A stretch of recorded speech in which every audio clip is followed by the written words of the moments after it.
try to walk around the block and see if they're gonna follow me or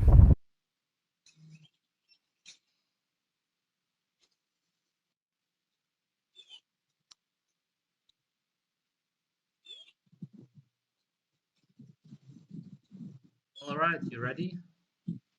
Yep, I'm ready, brother. Okay, cool. Introduce yourself. Well, my name is Gio DeLeo, and I go by Gio DeLeo on Facebook, Instagram, and Snapchat. All right. So when did you find out about veganism and how? Why? Uh, I first found out about veganism. I think for most people, just like um, anybody who experiences any type of situation, of family vendettas, things that occur, whether that's a death, somebody getting sick, that's typically when you go exploring and you try to search for yourself a little more. And that happened to me back around in 2013 when my mother passed away. I found veganism. Um, just I wanted to become a better me, and I started, looking at different nutritional regimens to kind of better me as an athlete, as a performer, and I started with learning about Dr. Sebi, Laila Africa, and they kind of just inspired me to follow a vegan diet. All right.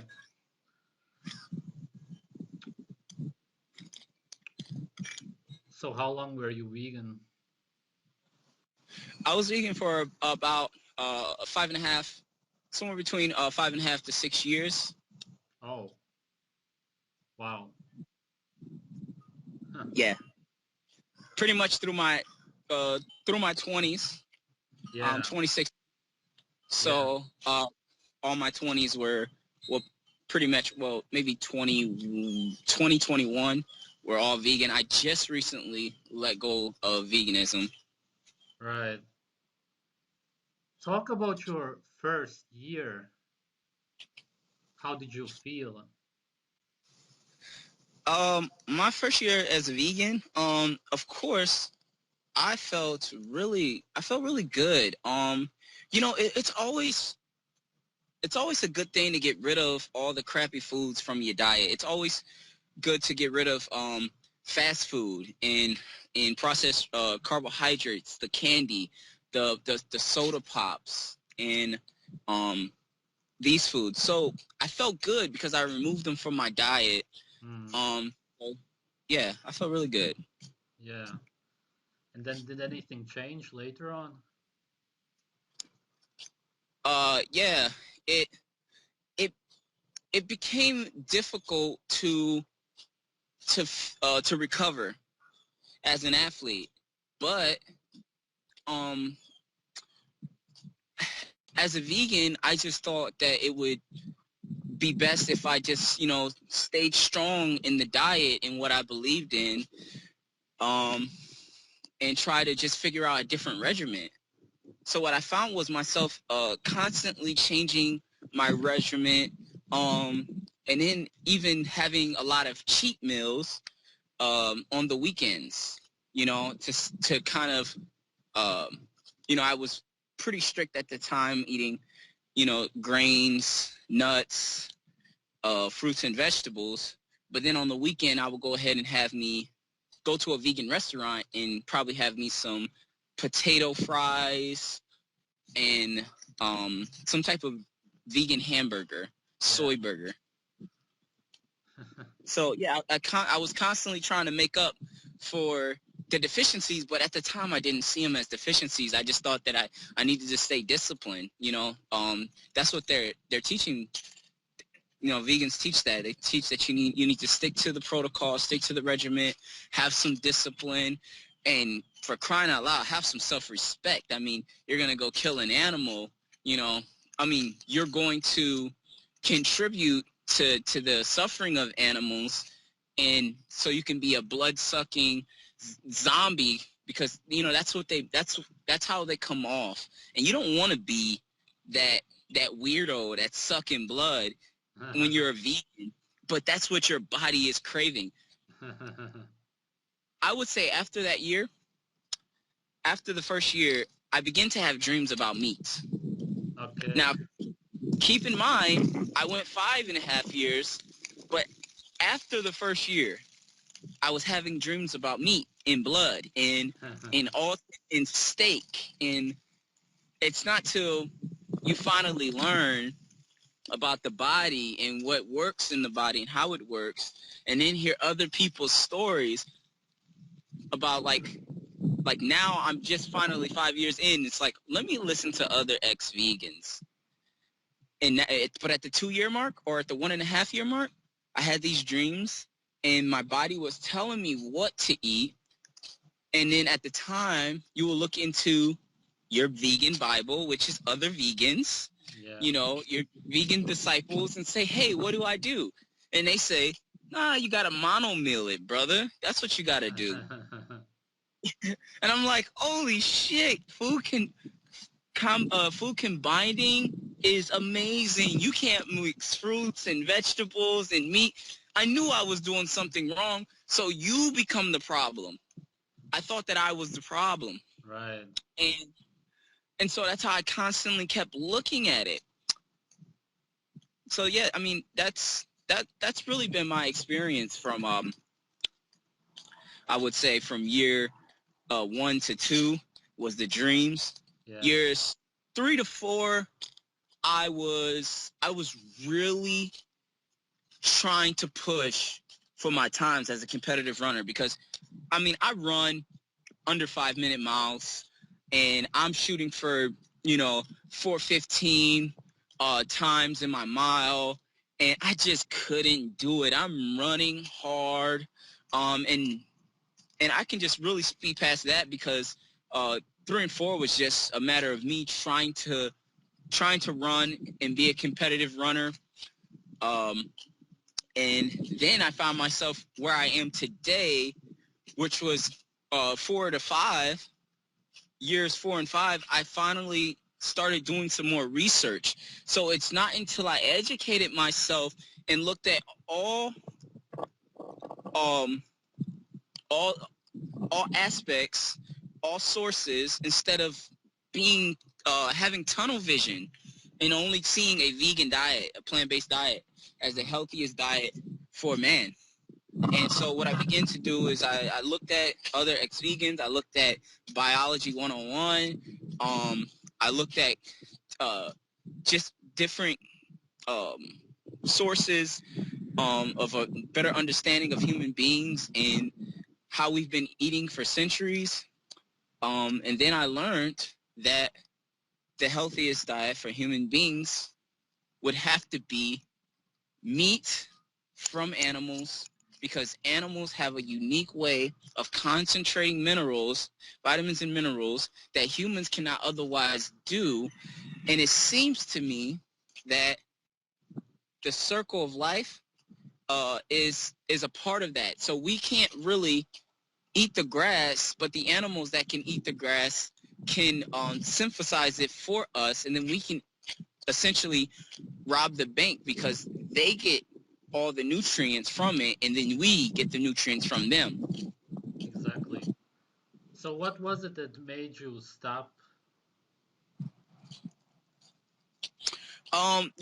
What it was is I started to feel very malnourished, and I started to, if you look at all the symptoms, and some of those symptoms being, you'll see this, you'll get a weird pulse in your neck indicating probably hyperthyroidism, and you will get this hypoglycemic look. You look hypoglycemic. You have a belly, but you have little arms. Your arms are little, or you have skinny. Or if you're a guy, you have skinny legs. That's not healthy. You will see you're just very flabby up top. So I started looking at all the holistic symptoms, and I had them all. And I said, wow, I'm extremely malnourished, and I've been suffering, and my body had went into a survival mode. I was gaining weight, and I ate so clean, and I ran at the end of veganism. I was running. I said, look, I'm going to give this thing one more time, one more shot. The last 8 months or 6 months, I was fruitarian. And I think that was the worst. That was the worst. All right. I was running. I would wake up and I would have me. Matter of fact, I wouldn't have anything because you're taught to intermittent fasting. It works good for you. No, not so much, man. What I experienced was extremely low levels of energy, and I was out trying to run 10 to 15 to 20 miles a day to maintain a decent physique, and it really hurt my ability to recover. And I said, yo, it has to be my diet.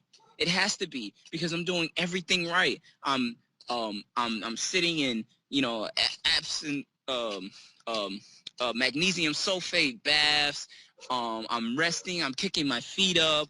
I'm not on my feet all day. I'm just running, and then I got my feet elevated. It must be the foods I'm eating. And then I just put 2 and 2 together. I said, wow, the richest people in the world, if you take a look at athletes, Floyd Mayweather, Conor McGregor, the people at the top of their craft, they are not eating a vegan diet. LeBron James and Kobe Bryant are not vegans. And I'm saying to myself, wow, what makes me think little old me, has figured it out with the little money and resources that I have, and they have all those resources, and they want to provide for their family and be the best for their family. Why aren't they vegan? And then it just clicked, because it's not the best diet as far as human performance. It's not. It causes you, to say the least, it causes you to be a carnivore, and you don't really realize it because you don't understand that your body starts to eat at itself. Right. And once the body starts to eat at itself, that's when you begin to see how malnourished you really are. I tell people all the time, if you start to see things going away on your body, it's because you're malnourished. Right. Did you have any vegan friends or such? I didn't, but I had vegans on my Facebook, and I had a lot of them. So, but as far as people that were close to me, my best friend actually, who's a professional, amateur professional fighter, he's UFC. I actually got him to go more vegetarian, and that was pretty motivating. But yeah, he was the only one around me. But okay. I had a lot of places on Facebook. Did you tell other people to go vegan? Oh man, I told a lot of people. I vegan coach, man. That's what, as a personal trainer, I'm also a certified personal trainer through ACE, and I told so many people to go vegan. And then even people that I wasn't coaching, that I just gave advice, I can be running with a running crew, and they're just like, oh, I'm 23, 24, 25, 6 years old, and they're asking me for advice to how they can look like me. And I'm like, well, I'm vegan. So you want to look like this, you have to eat more fruits and vegetables. And that's mainly it. I remember this one particular woman, she was asking me, she was so fatigued and she couldn't get anything done. And she clearly, I know now that her hormones were imbalanced, and that she probably just needed a good steak and, some vegetable juice. She probably had low electrolytes, magnesium, calcium, and potassium. Levels are probably imbalanced. But what did I tell her? I said, no, you have to eat more fruit. She says, I am eating fruit. I said, no, you're eating GMO fruits. And little did I know, I said, look, you're getting watermelons. You said, but are you getting the ones with the seeds? And she goes, no. Now, that's good advice. I told her to get the ones with seeds. But what I failed to realize, that if you look at a wild watermelon and how it really looks, you would have to realize that this thing right here is a hybrid. Yeah. So I'm telling her, eat hybrid fruits. This is how you get more energy. So I had so many people. So to say the least, man, I recommend it to so many people, the vegan diet, that are people that are still vegans to this day, that think I've gone off my rocker. They pretty much stayed vegan, and I pretty much had to make an apology, man, to the people on Facebook that I ever recommended to the vegan diet. I said, I got it all wrong. The vegan diet is not the best diet for man. Right. Did you ever cheat, or maybe not on purpose? I got a story. It was a friend in old city I used to live in, and I was at his house, and I was vegan, and but this is like my first 2-3 months vegan, and it's funny because I heard a story about a guy who they say, I think Natasha Campbell tells this story. She talks about a man who was vegan for a little bit, and then he bought a chicken, and then he just ate the whole thing on the corner. Yeah. I kind of essentially did the same thing at my friend's house. After like the first month or 2 or 3, I was at his house all day, and I know I ate a couple crackers because that's vegan, and he said, hey man, we're gonna cook. I know you don't eat this stuff, but we're gonna cook. I'm gonna have some chicken parmesan or something, some type of pasta dish with chicken and stuff in it. And I had some of that, and I only took a little bit. And so what I thought was, I'll just eat a little bit of this, get me through a day, and I'll just clean my system out, and I'll be good and continue with my diet. No, I probably ate half that dish myself. Right. So that was essentially like my only severe cheat, to where I had an excessive amount of chicken, and I didn't even realize actually until this conversation, that my body really, really, really wanted saturated fats. Right. Did you take any pills such as B12? Yes. You know what? I didn't take. I took a liquid form of B12. I didn't take it right away because I wasn't really informed that I needed a B12, because you have guys that tell you that you don't need B12. B12 is not just a vegan problem, but people that eat animals. And then I did learn that B12 does have the tendency of being able to be sustained in the body for long periods of time, so it doesn't really go away. You can live on B12 for like 2 years, they say. So I was under that illusion, and I concluded that I didn't need B12 right away in the first couple of years. But then after that, I took a methylcobalamin, cyanocobalamin form of B12. Right, okay. So what did you learn from Dr. Sebi? Do you want to talk about him? What I learned from people like Dr. Sebi is, I got the opportunity to talk with the brother, and what it pretty much boils down to is the man had a health awakening to his own health journey, and he decided that he would help other people by giving them nutrients or giving them a supplement that they may be depleted in. He started doing his research, and he's been very beneficial to the people in his community and the people that he's helped cured.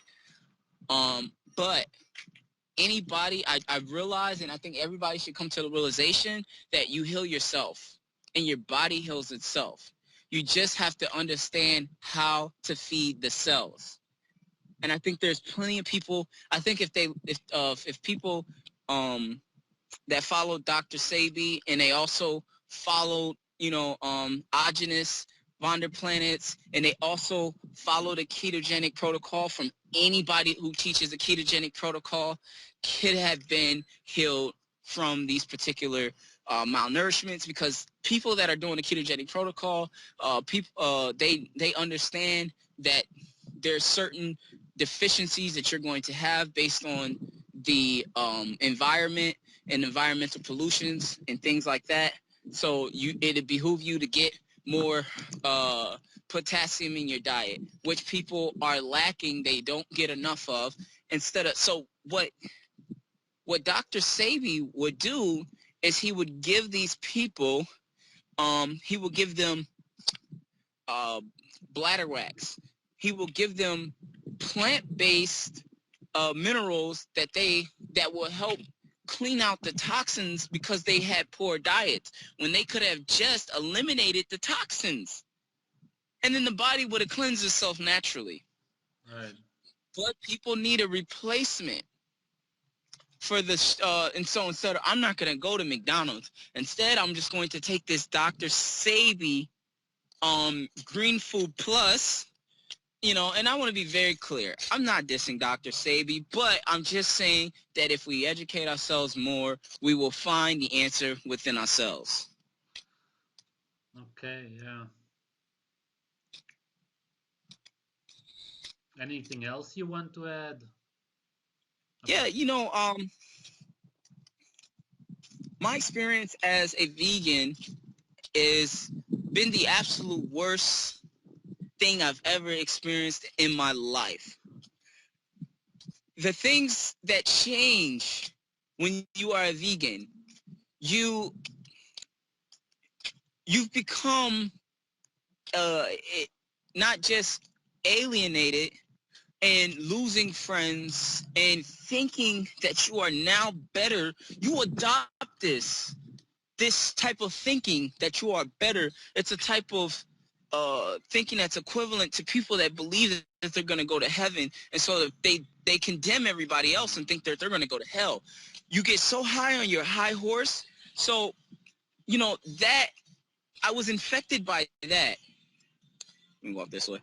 I was infected by that, but not only that, I found myself health-wise. I finally was diagnosed. This is some of the horrible things about veganism. I got diagnosed with type 2 diabetes as a vegan. Oh. As a vegan. So what I've learned is that being vegan is a high carbo. In order to be a vegan, you have to essentially eat a high carbohydrate diet, rather that's refined or from whole fruits. What happens is, I've learned that the body is unable to hold so much blood glucose at one time, and that if you eat a whole watermelon, if you eat 20 oranges, if you eat 7 bananas, what's going to happen is, yeah, you're going to get some nutrients, but you're sacrificing also your pancreas. And so what I did as a vegan is I sacrificed my pancreas and my liver's ability to be able to function properly because of the overload. Because keep in mind, as a vegan, if you're not eating, and you're not, I should say, if you're not mindful of your meal timings, when you understand the brain, when your brain is ready to eat again, it will take from your body, period. It's not going to wait and say, oh, you know what? He's busy at work right now, and, he's not going to be able to eat for the next 2 or 3 hours. there's no fasting when you're a vegan. That's one of the downfalls to being vegan. It's like you think that you can fast when you actually can't, because the brain it's addicted, like it's to sugar like crack. And that's this fuel source that your brain is running off. It's the rocket fuel for your brain, and your brain constantly wants that. So in order to just like with drugs, you would have to do more and increase the dosage every single time. And what you'll find in every vegan experience is that you constantly change up your regimen to try to fit your body. You will take all these herbs, and you'll have a counter of herbs. Oh, that's another thing I had. I had a counter of herbs, just everything that you can name. I had cayenne peppers and bladderwracks and sea moss and all these herbs like slippery elm and clove, and because I mean that was my medicine. Why did I need so much medicine if I wasn't getting fed through the food that I was eating? That should have been the sign. I shouldn't need all these herbs like that, because these herbs are indigenous to a certain geographical location.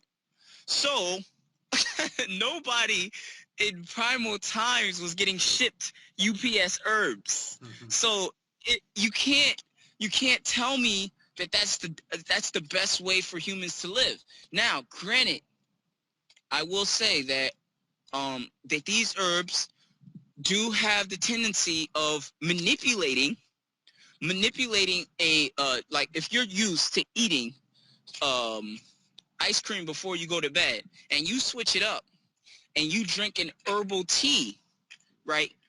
Your body will eliminate toxins because you are not eating toxins, and it now has time to eliminate those toxins. And so what I found is majority of my vegan experience has been predicated on me eliminating things that are harmful to my body, such as the what I call now non-human foods. And now I've realized that, okay, well, let me learn a little bit more about these fruits and vegetables and see if all the compounds in these fruits and vegetables that I was eating are healthy. And what I found is that it's not.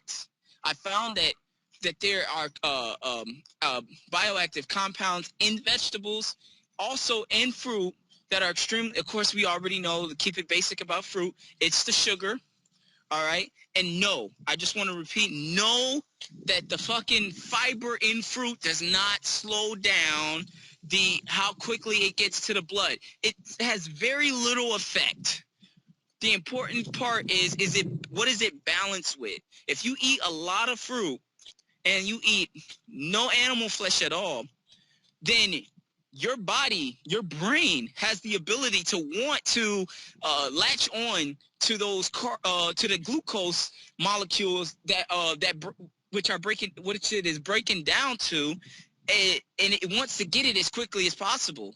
It does not give a shit about how quickly or how slowly that it gets it up there. It says, oh, you know what? I'm just going to take my time and grab the nutrients from that very slowly so I don't fuck you up. No, it will fuck you up. So I'm sorry to say, it will mess you up. That's why your body has no regulation system for carbohydrates. What happens is you just end up flattening a system, and you run that and you're just driving on that flat tire, and what happens is that what that ends up being is diabetes. That it produces diabetes because there's no symptom, there's no leptin receptor to be able to say stop eating the carbohydrates. You'll get full essentially because you put a lot of stuff in your colon.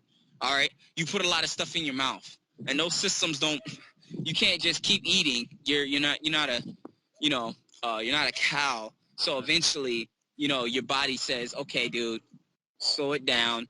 You filled up the belly enough, and plus you can't really eat that much anyways when you're eating a lot of water, high water, concentrated fruits, which is the end result of a vegan diet. And I will say to any vegan, if you are at the end, which is fruitarianism, if you are a fruitarian, you are at the end of veganism. I promise you that eventually that it's coming, that you will finally wake up and realize that saturated fat is needed from the body, and veganism is a diet that is very low in a saturated fat, and that it would behoove you to actually figure out how your gallbladder works.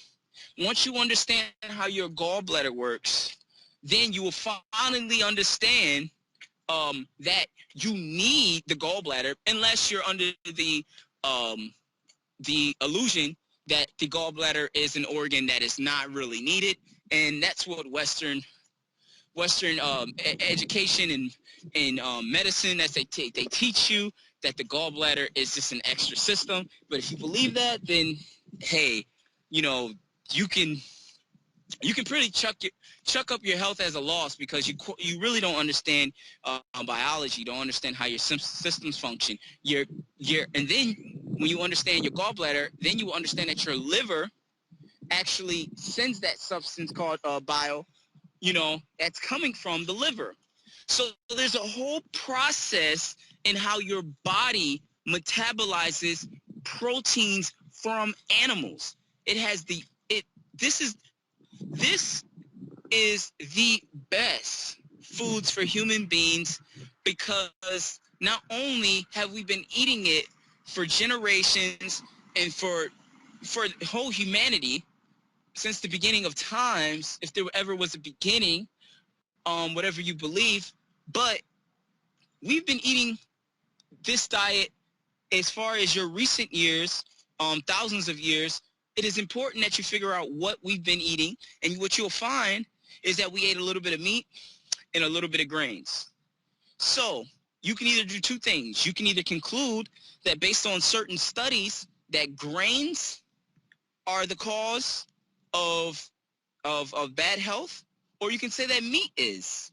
Now, what you will find in that research is grains in those times were incredibly different from the grains that we have now, that we are buying in stores. But you will also see that, like the grains from the Egyptians, and we have monuments that show malnourishment. And so you can look and see these people were fat, were malnourished, had heart disease, you know, and that's as far as I will go on that, because I don't know all the conditions that they had, but I'm just trying to give people a little history lesson. If somebody wants to go back and say that in Africa we were eating a particular way, yeah, we were eating straight animal flesh, raw, fresh animal flesh, and we were extremely hydrated, and we were the people that were the most talented as far as people that lived in Africa, as far as being able to capture animals with a I would say unique technique. We had this incredible bond with animals that was that other people wondered, hey, people that came from other countries, how do you do that? How do you sneak up on that animal and get within 15 feet? When I get within 15 feet and I try to shoot it with an arrow, it, as soon as it sees me, it runs. How do you have the ability to sustain yourself? And this is what it goes back to people in the United States, where I stay in North America, find themselves trying to figure out what the people historically were eating that makes them good, which makes them talented athletes. Such as they do that today. And they have people that go back to Africa, and they will say, what makes these Kenyans incredible at running? these Kenyans are not eating a vegan diet. They're eating animal flesh, Mo Farah. You know, these people that promote a vegetarian lifestyle are not eating vegetarian. They're eating what they call a Banting diet. I believe I'm pronouncing that right. Am I pronouncing that right? Possibly, I'm not sure what you mean. Banting diet, essentially what it is just it's high fat animals. It's raw milk, raw cheese. I mean, it's a lot of dairy and a lot of animal flesh and fish. Pescetarian. And they call it pescatarian. Is that what? Yeah, if you mean fish and dairy and eggs, yeah. Yeah. So they have this type of a pescatarian, but more saturated fat. It's a high in a saturated fat diet, and I want people to know that, because if you're talking about, you know, performance, being able to have systems to be able to have a lot of energy, which is if anybody knows anything about Kenyans and their running and their credentials in running, if you want that type of energy, then I would just recommend that you eat those type of foods that they eat, which is the raw dairy, which is the raw milk, you know, the cheese, the eggs, those type of things. And pig has been a staple historically in almost every people, such as you know, there are people that they proclaim to have a meatless diet, like the Okinawans. I'm here to tell people that the Okinawans did not have a meatless diet. Like, I believe fish is meat, but that's the truth, man. I just want everybody to realize that the vegan diet is not all rainbows. You will find yourself very malnourished. You will find yourself you know what? How can I leave this out, guys? This is so important. In my vegan experience, I found that my testosterone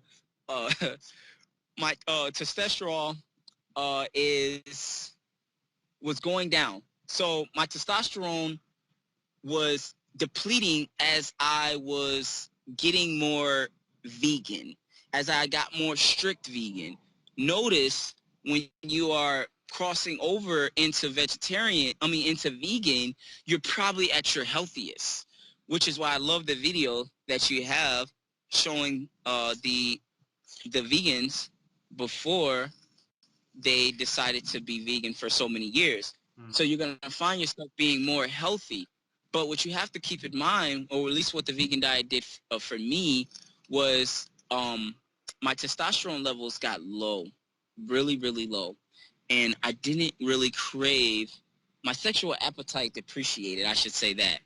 And being young, you don't really have any indicator that tells you that you're fucking up your sex hormones. So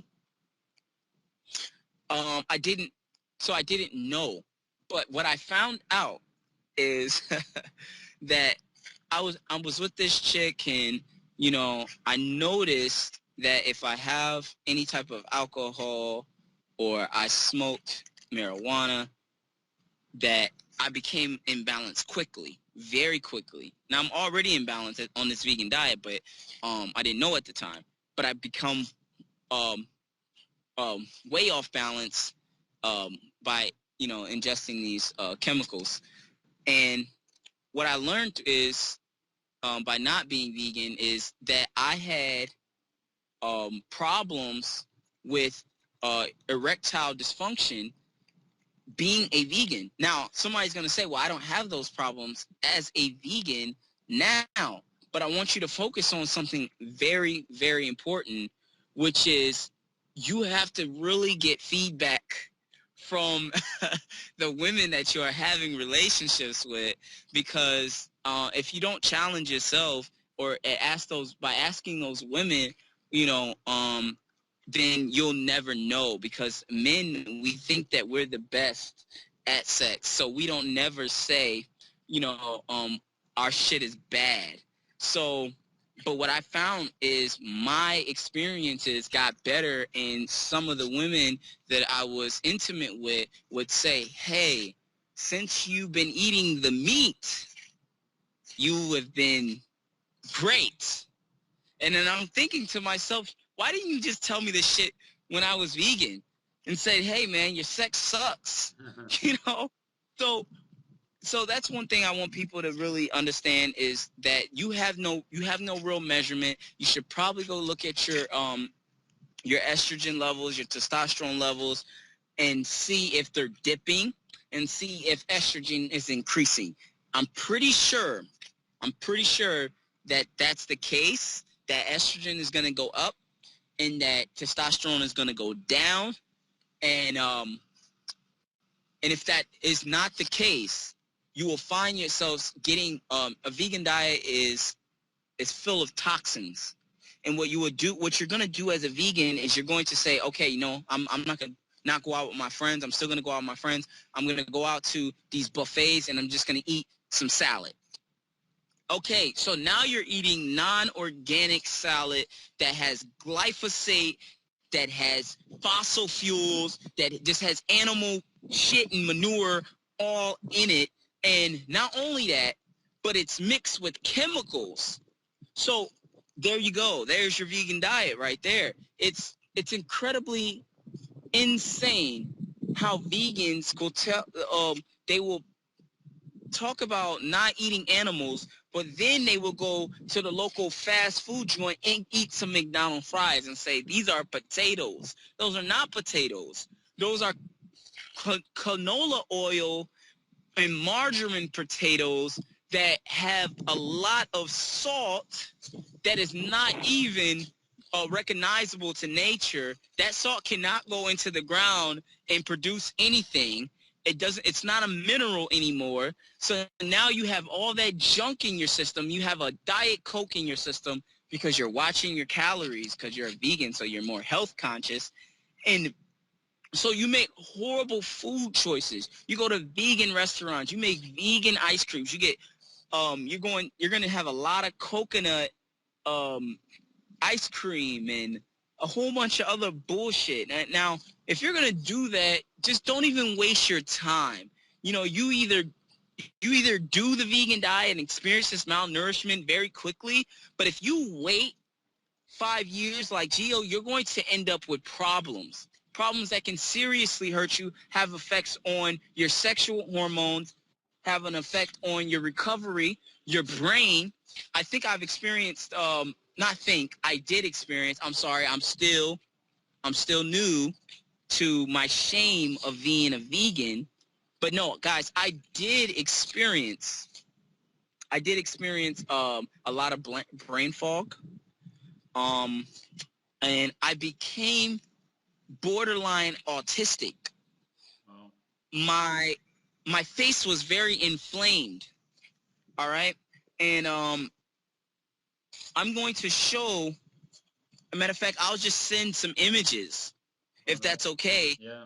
I will send images of how I looked as a vegan running 20 and 30 miles a day and very consistent with my workout regimens and how I put on weight. The people need to see that. That is very important because you will find, remember what I said, guys, going back to the brain. In the brain, it does not care what regiment you're on. All it wants to do is it wants to be nourished. So if you eat a diet that does not nourish you, you will not have physical, spiritual gains. You will not see this type of bubbly muscle. When you don't have this bubbly full, when your muscle doesn't look full of fat, then your body is eating at the active muscles. It tends to eat at the most active muscles, which if you're a woman, you tend to use your arms a lot, or you like to walk a lot. And so if you do that and you have little legs, but you're big up top and you have this type of muffin top, it's because you're malnourished. All right? It's very important we understand that because most people are not grabbing holistic books on realizing if you have a type of acne bump here, which indicates liver. You know, when you have orange skin and you have baggy eyes, baggy eyes are the kidneys, and your ability to skin changing colors for other people. That's, you know, vitamin A is definitely being poorly converted as a vegan. There's just so many different things that you have to be aware of. But I say the biggest thing is this: looking at those eyes. The eyes are the most important, because what I found in every vegan in my research is if you look at their eyes, they have kidneys are suffering. The reason why the kidneys are suffering is because people tend to drink a lot of liquid when they're doing the vegan diet right. They love to push that water, and it's always in bottles, which is equivalent. I don't know if you know, Sverge, it's equivalent to a plastic bottle of water is equivalent to a pregnancy pills that they take. You know what are they called? I get what you mean. Yeah. Yeah, so they're that bad for the body, man. They're that bad.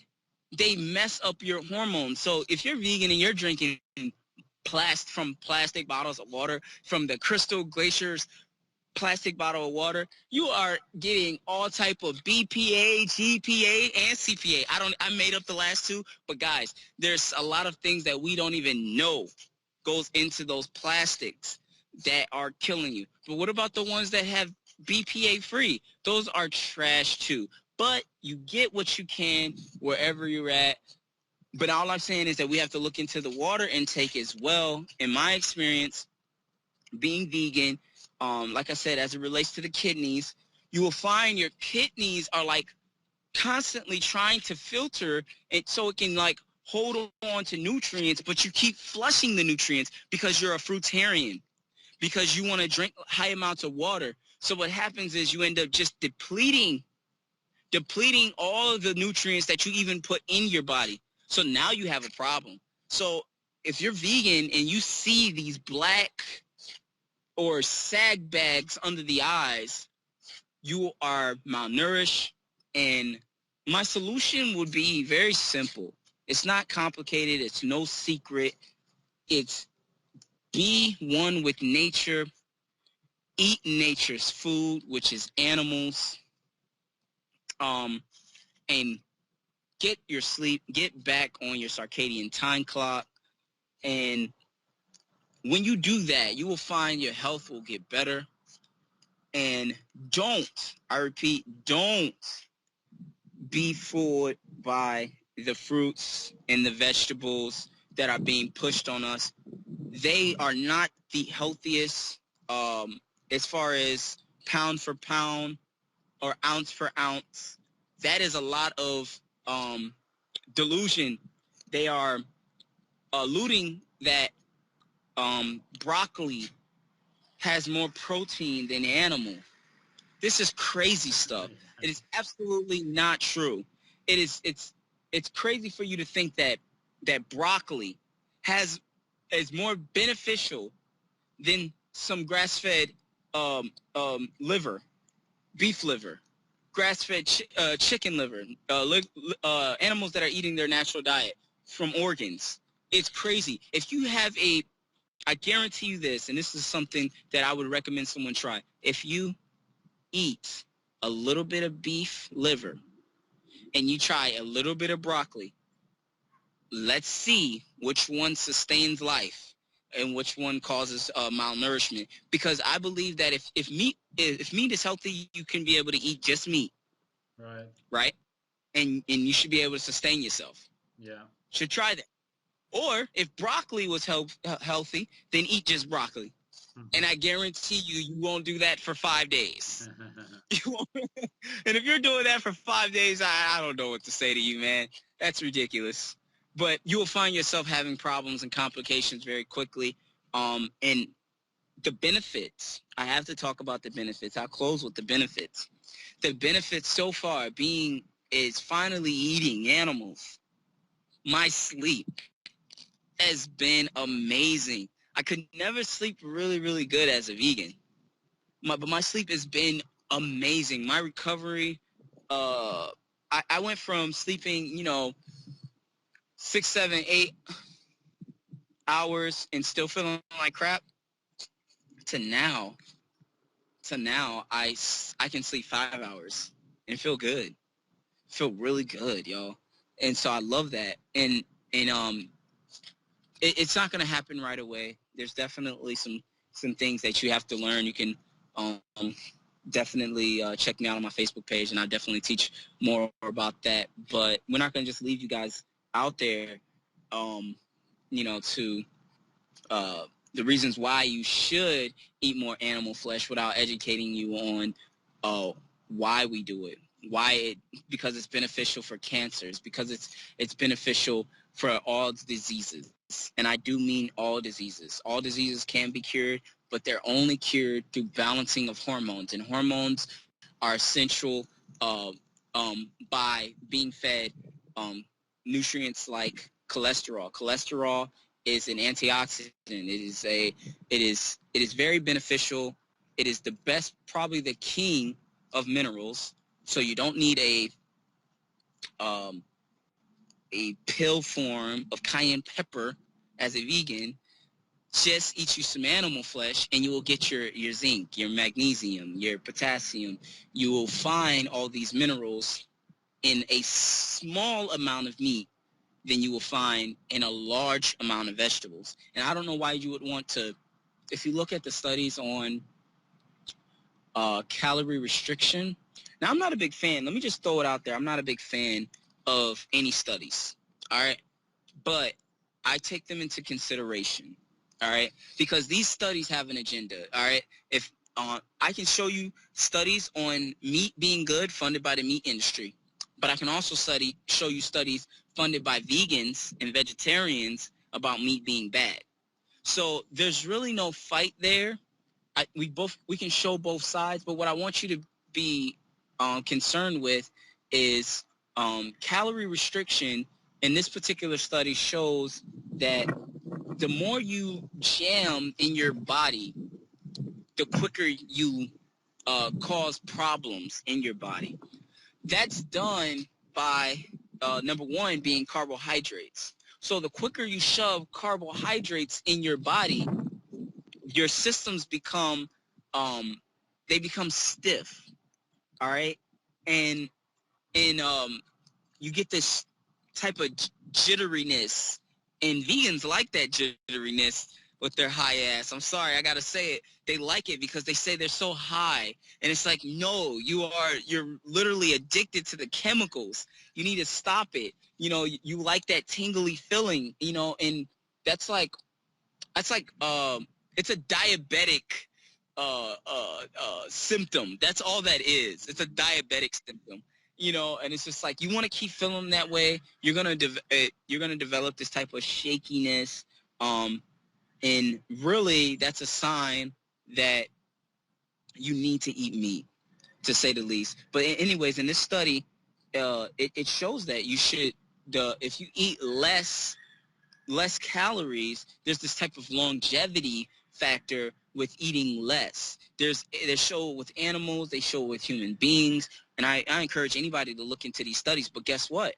If you eat 1,000 calories of grass-fed beef liver or any organs of an animal, you will find yourself with less calories at the end of the day.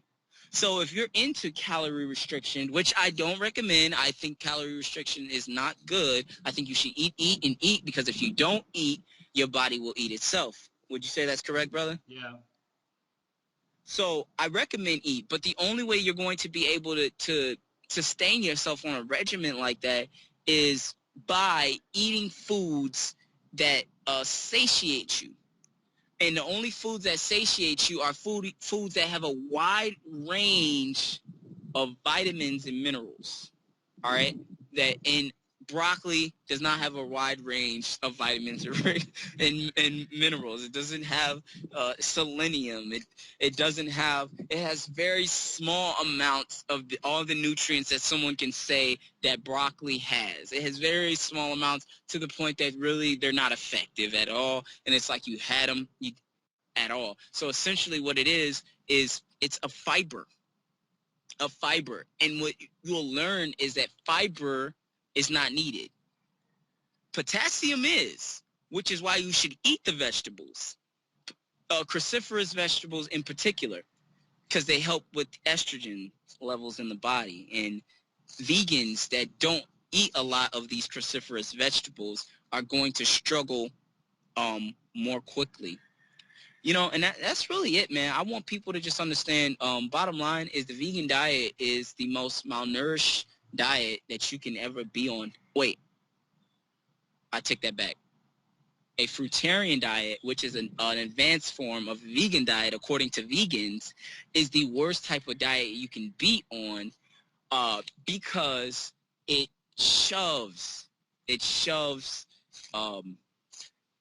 carbohydrates into the body, and the body again has no ability to be able to slow down this its effect on how fast it hits the bloodstream, which over time causes advanced glycation end product.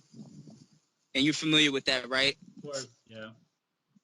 So if you look at the many other videos that I encourage you to take a look at, like the epitome, what is it? The epitome of malnourished vegans? Of malnourishment. What is it? Yeah, epitome of malnourishment.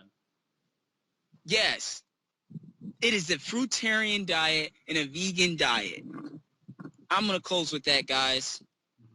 By the way, I didn't want to interrupt you before, but I'll link 2 articles where they explain what the Okinawans actually ate, because it's a high animal fat diet. And vegans don't get that no people choose to eat a lot of plants in nature. There's never been such people. Like, everybody chooses to eat animal fat. And they believe that Okinawans somehow chose to eat a lot of plants, and nobody does that. That's a joke.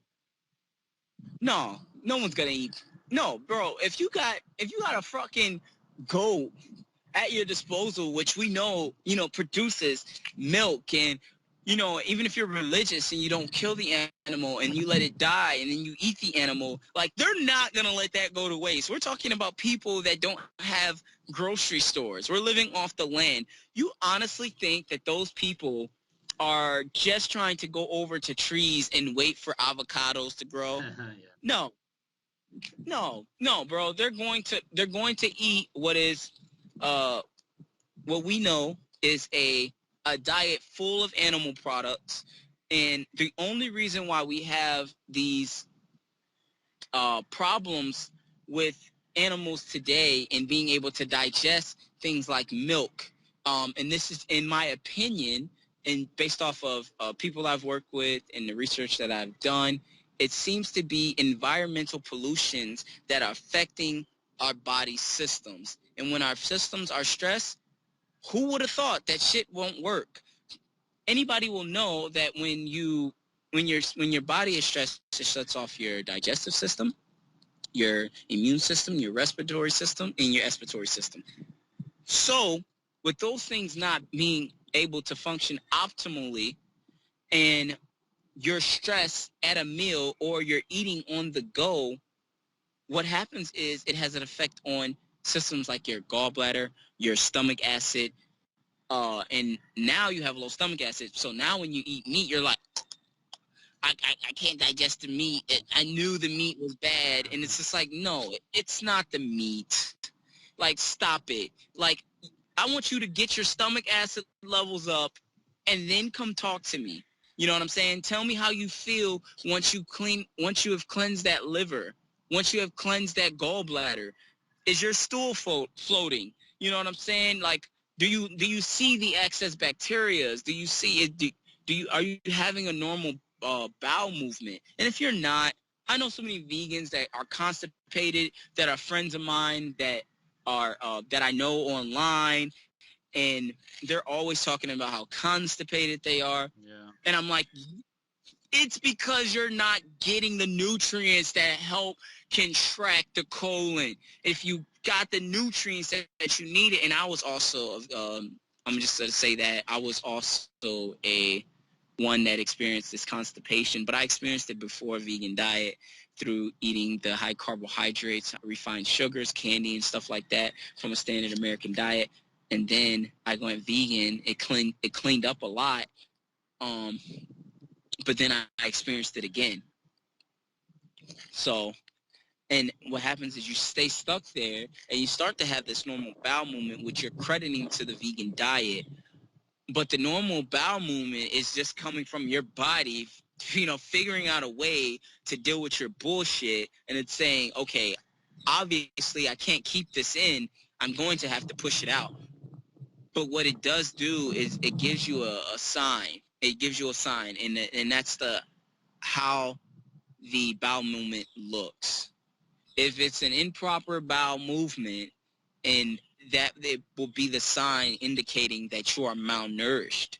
And I think it's one of the best indicators of malnourishment is stool. But it's subjective because there's a lot that comes into that. Some people believe that if the stool is floating, then it's because that your ability to absorb fat is suffering, so you can't absorb fat. And other people say, well, it's floating because you're eating a lot of high fiber. Doesn't paint the whole picture, but it's definitely something to look at. But I definitely don't think that people should stop eating animal products since they don't do well with them. I would just say I would just recommend Okinawans, man, because there's not another goat like him, because fermenting and trying to like heat up things and making them more digestible like vegetables is the best possible thing you can do. But giving them up completely only pushes you back into high carbohydrates. And high carbohydrates causes disease in the body. Again, you're not able to regulate that blood.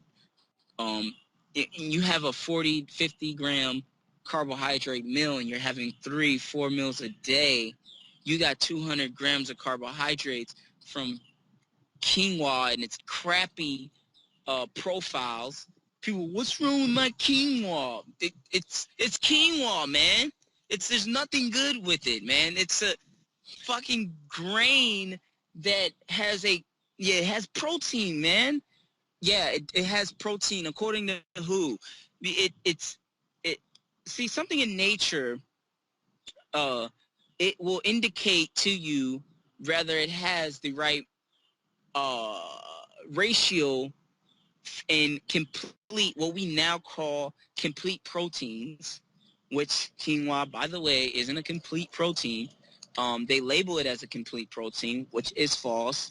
It's missing components, and you can just do your research on quinoa and why it's a horrible grain.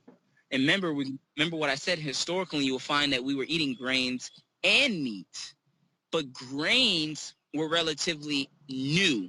They weren't at the beginning. They are relatively new, and this is not something our bodies.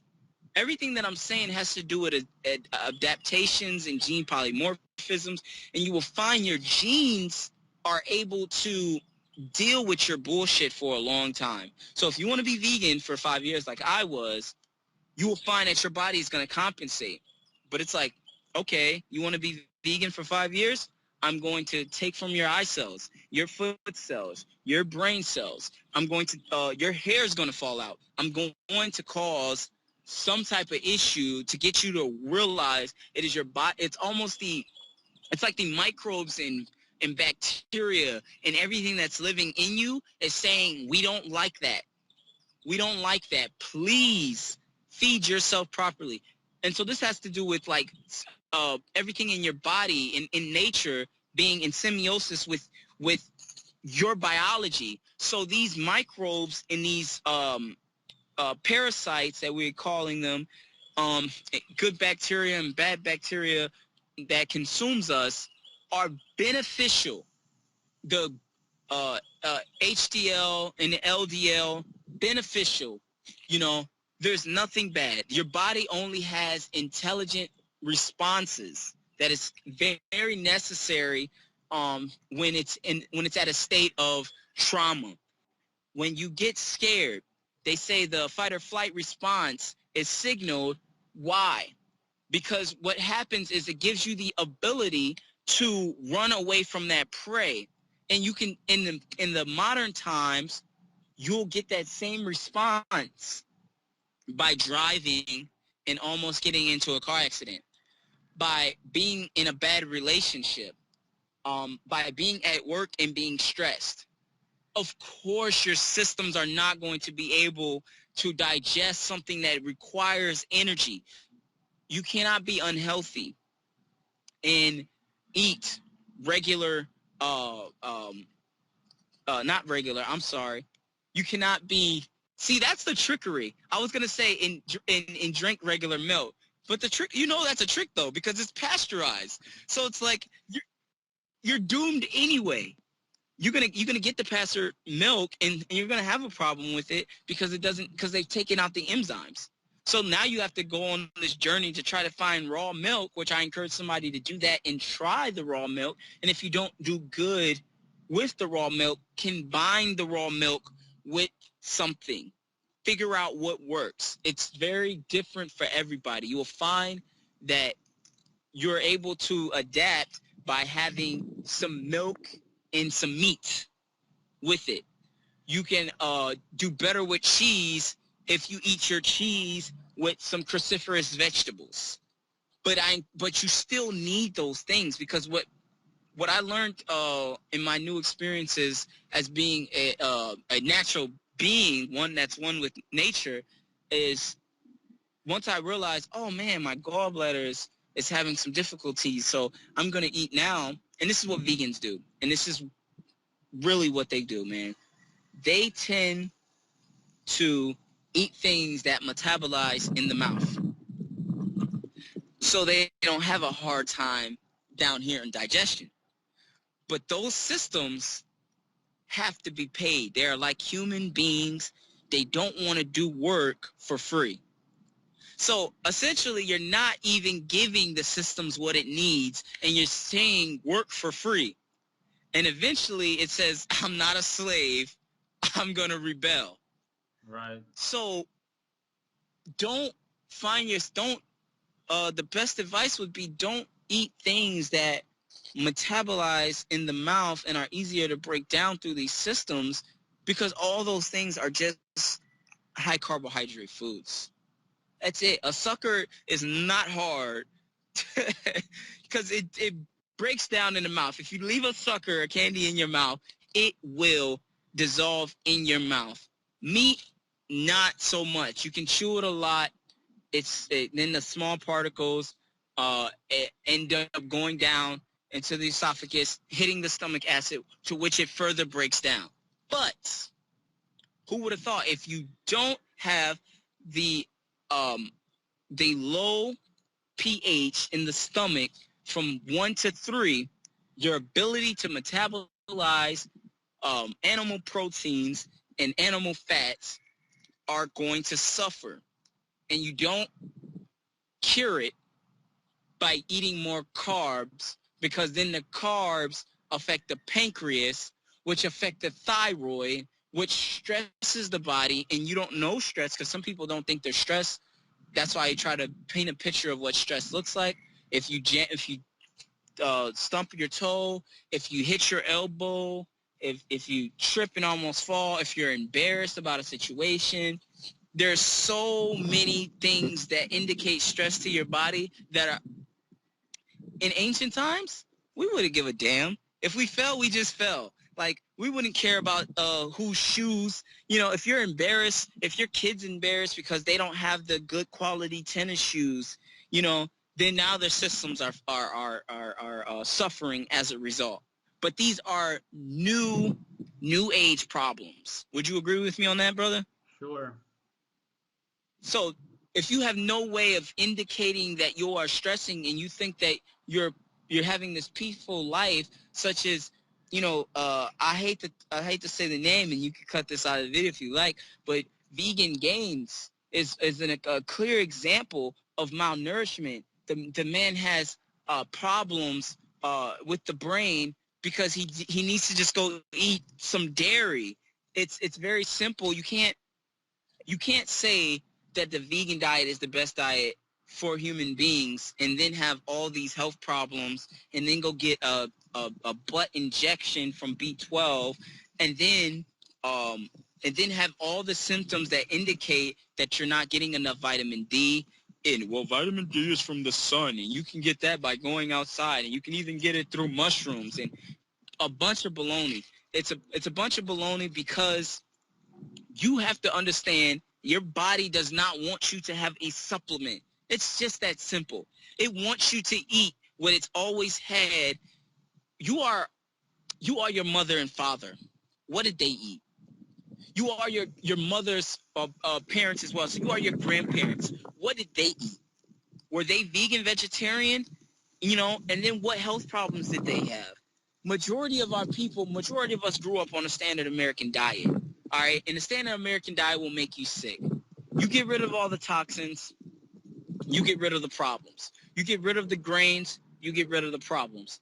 Obviously, I'm one that shows that if you go back from ancient times, from meat to grains, which one caused more of a problem? Because I'm not going to throw in processed refined sugar because that wasn't there. You know, so it just had to be meat, which is from the beginning, grains showing up being a relatively new phenomenon, and then with grains, what has come? And then if you eat a diet full of grains or starch, right, or gluten, because these things have gluten and you have sensitivities, and if there's such thing as gluten sensitivities, bro, I'm confused. If there's such thing as gluten sensitivities in grains that can be indicated by the body, I've never heard anybody have a meat sensitivity. Mm-hmm. I've never heard that. Like, meat sensitivities are not happening. No one, now, it's very rare, so I'm not going to say it's not happening. Some people can have meat, but it's not you. It's not you watching this video. It's very small. And they have a gene polymorphism that is a saturated fat. Are you familiar with that one, to where they can't do good with saturated fat? Possibly. There's also a tick bite that can make you allergic to beef, supposedly. A tick bite? Supposedly. Huh. Interesting.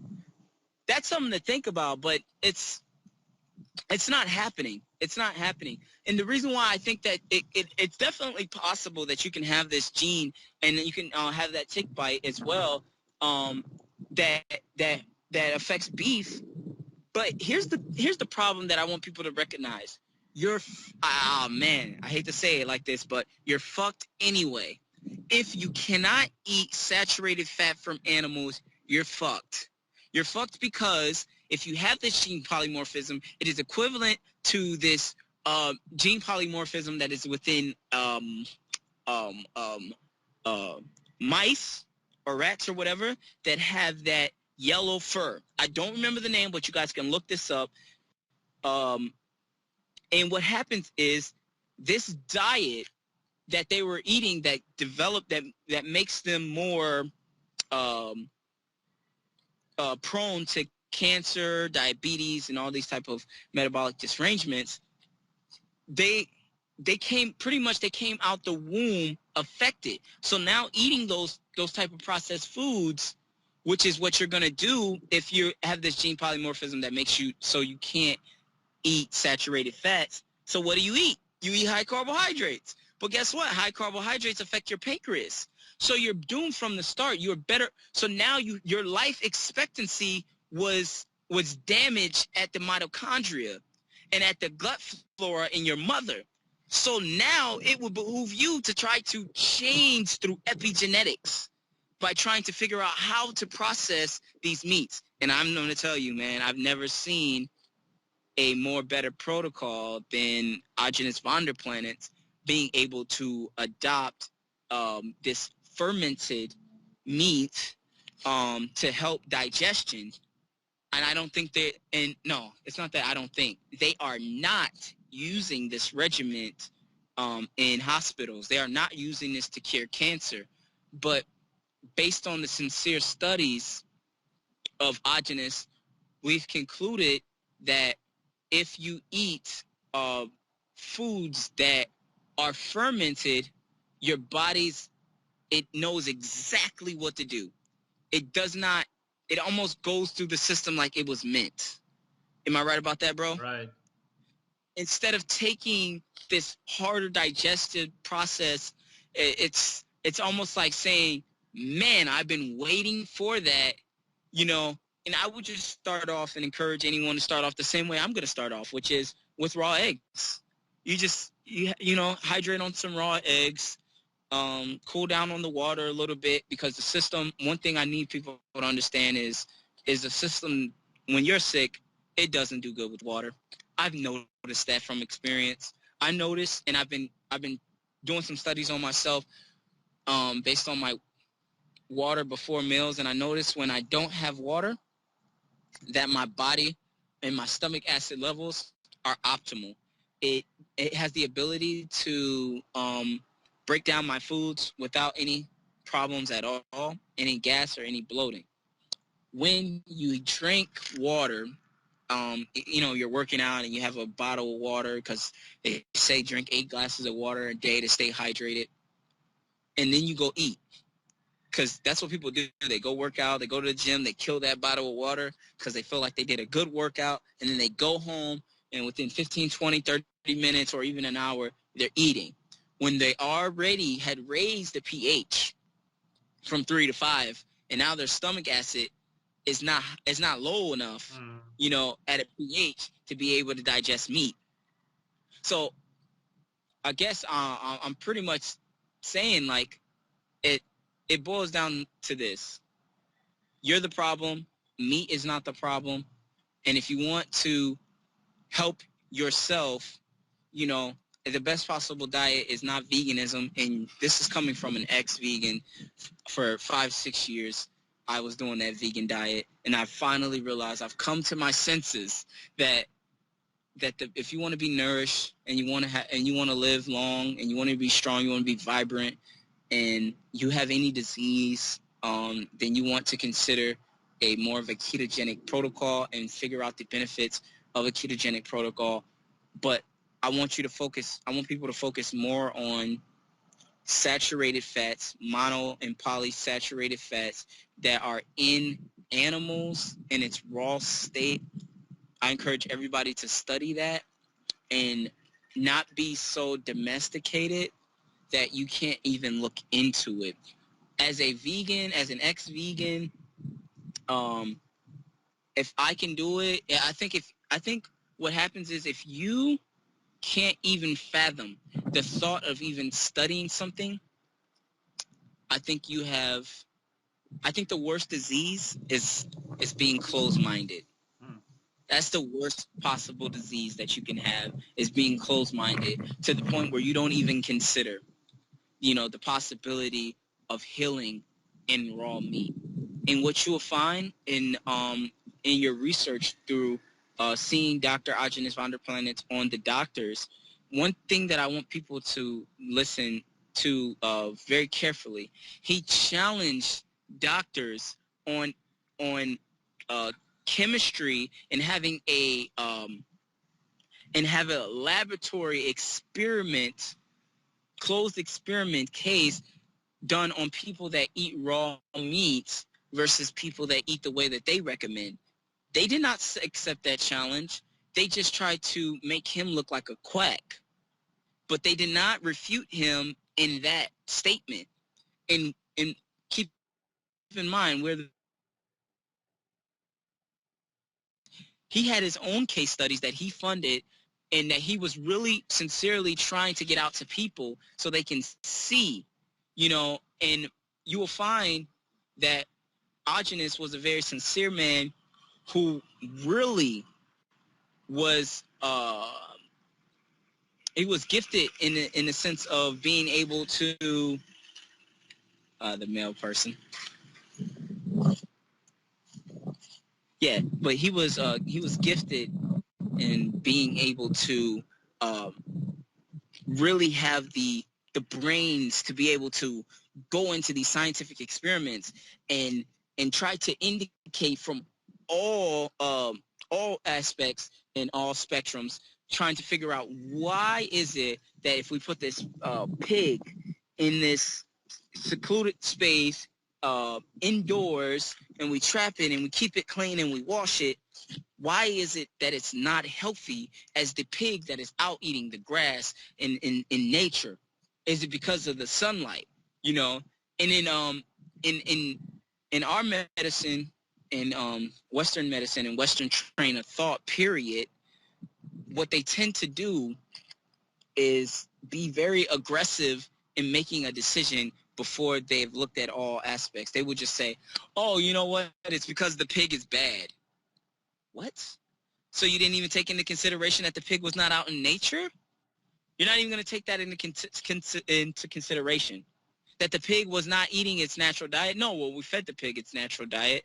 We fed the pig its natural diet in a secluded area, and it should be healthy. Okay, did it get sun?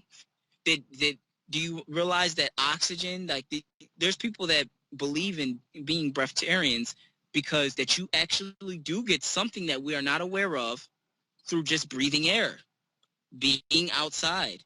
Try to be inside. It's like they're so dumb that they don't realize they read so many books and have everybody else's brain but their own. People want to tell you that they're doctors and that they're certified this and certified that. But really, bro, it's like do your own studies is what I'm trying to say. Do your own studies as we do. That's what we do on a daily basis. We listen to a lot of people and figure out, what works. And again, Agenus is a man that has figured out what works. There's plenty of other people that are doing the ketogenic thing that I would just, recommend some, simple people. They, Stephanie Keto Person and all these other people that are recommending. Chris Kruger does a phenomenal job in breaking down the ketogenic diet, and I would say that when you talk about the best of sincerity people, and I've talked to these people, by the way, guys, I've talked to Stephanie, I've talked to Chris, I've talked to Dr. Sabi, I've talked to a lot of vegans, and everybody's getting paid. Everybody's getting paid, and everybody has an agenda. You don't have an agenda. That is crazy. Like your focus is on is really healing people and trying to help them so that they are not suffering with this type of depression that we all suffer from. It's interesting because it's like you will think that, well, you're hitting 20,000 subscribers, you will think that you're going to be benefiting in some type of way for doing a documentary that helps thousands of people, and you get nothing from it. You know what I'm saying? So Vonderplanets was also one who put his own hundreds of thousands of dollars into research, and the reason why I brought you up, bro, is I definitely want to toot your horn in however you decide to cut up this video, but you got to get this part in because it's important, is that you have no way of trying to get people to eat more meats or eat a particular way so you can sell them something. You are not selling anything. You are simply trying to bring to the attention of the people that were once so-called primitive in the dark ages of people. You are trying to say, hey, those people were healthy. Those people understand living. Those people, you can say what you want. You can say that they died at 45 years of age because they had this problem and this problem. According to you, some human being that hasn't seen these people, and like those people existed in the 200 BC, and you want to make a claim. That's all they are. Their claim is speculation. I appreciate you for bringing to the attention of the people that it's speculation, what they're saying about these people, and it is better for us to live a life with family, friends, in a community, eating animals together, and figuring out different remedies for people that may have came across some type of poison by being around what? Plants. Being around plants. You never hear about these poisons from meat. No one ever bumped up against a cow and got cow poison, you know, but you can walk into a bush and get poison ivy. You know what I'm saying? Yeah. So it's just a documentary to basically inform people that former vegans like myself have suffered, and to review those things is erectile dysfunction and hair loss, uh, uh, uh, when my body is eating at, I forget what it's called, when my body is eating at itself. It's a form of what is it called? Oh man, Catabolic state. A catabolic state. There you go. So I was at a catabolic state, and I suffered from semi-autism. I say semi to be clear on that, is I had all these brain fogs, and I tend to repeat myself a lot, and I had inflammation in the face, high inflammation, that you guys are going to see in this video that he's going to put up as he cuts this video. But and relationships, anger, my relationships suffered. I didn't do well with them because I felt honestly, I was imbalanced in my emotions. My emotions were imbalanced because your hormones become imbalanced on a high carbohydrate diet. I was more sensitive, and I didn't have the sense of man, which is, you know, men are straight shooters. Like we're never really tipsy turning. We don't do that. You know, we're straight shooters. We want something or we don't. You know, and I wasn't as strong and in depth and as masculine as I should have been at the time. So it affected my relationships. It affected my train of thought, my ability to be able to comprehend. Vegan diet does that.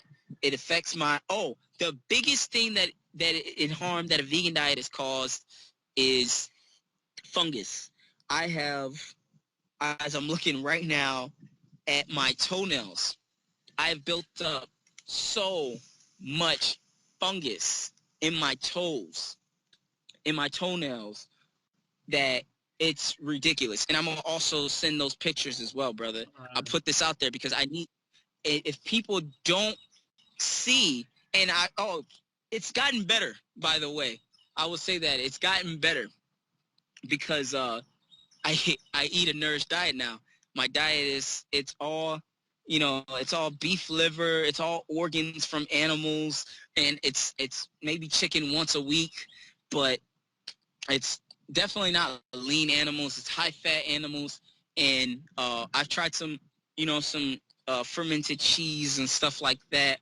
Just a very small item. I try to throw it back in my diet, but you have to nourish the body again to be able to clean out these systems, because you can go get your toes and nails done all you want, but that bacteria comes from within, and then it expresses itself on the outside like acne. You know what I'm saying? Like any type of skin disease or eczema or something like that. That's from the inside, expressing itself on the outside. So I'll conclude, if you don't have any more questions, that if you don't like your body, you definitely should change your mind. If you don't like how you feel, you definitely have to change your mindset.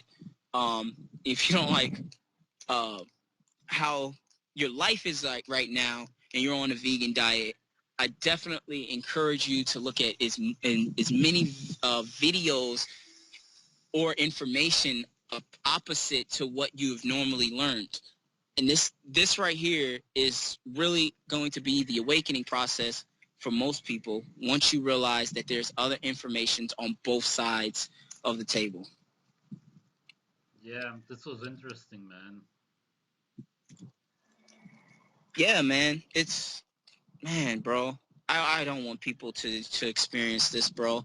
It's absolutely breathtaking, man. Like, the amount of people that spit ignorance, man. One guy told me, man, he said, what'd he say? He said, fat causes type 2 diabetes. And I said, scientifically, tell me how. How does it cause type 2 diabetes? Just tell me how. You know, he couldn't tell me. He couldn't tell me. So what I tell people now, it sounds good, but can you tell me how?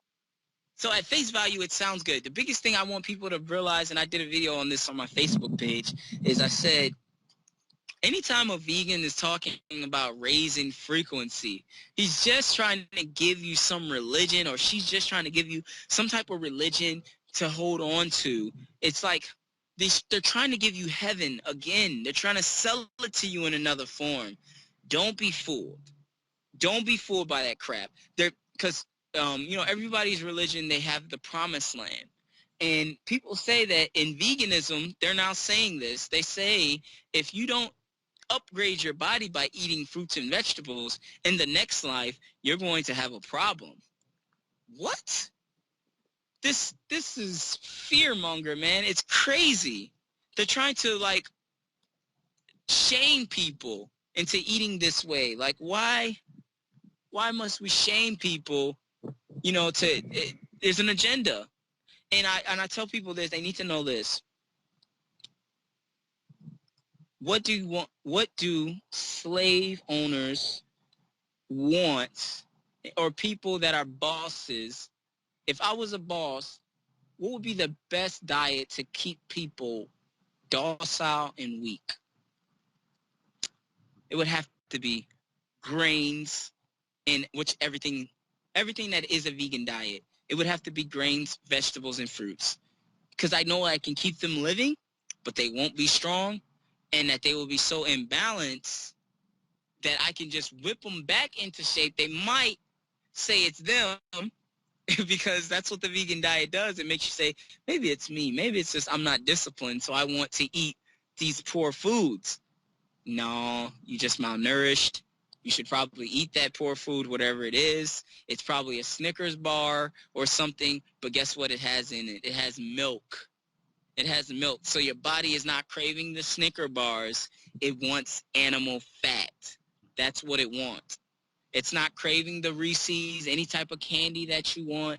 It might be that you want magnesium. It might be that you want potassium.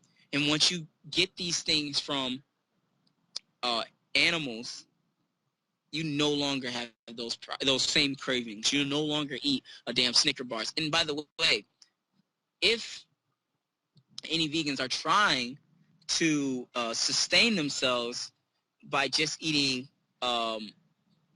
plant-based, which if you're going to eat a plant-based diet, I don't understand why fruits are involved, because they come off plants. I don't get that one. I think that if you're going to say that plants are the best diet for human beings, then I think you should be able to eat plants while they're sprouting, while they have matured. But the ovaries of the plant, which is the fruit that produces more life, why are you eating those? Mm-hmm. Because I know that you vegans don't like the argument of what do they call it? What do we call the living things? Sentiments, not that, Sentient? but sentience. Yeah, there you go. sentience, if it produces life, then it would have to be one that wants to live. And if it wants to live, it doesn't want you to consume it. If I want to live, I wouldn't want a bear to consume me right now, right? Because that means if I didn't have children, which is my form of life to continue, you know, then I would be fucked. The bear will take away, and that's what is essentially is happening with the monocrop thing. So also I would throw in that the vegan diet is the worst diet on the environment. The absolute worst diet for the environment because of the crops and the agricultural practices on making everything, this whole grass right here has to be wheat, you know, and then going acres further, and then eventually over time depreciating the soil here.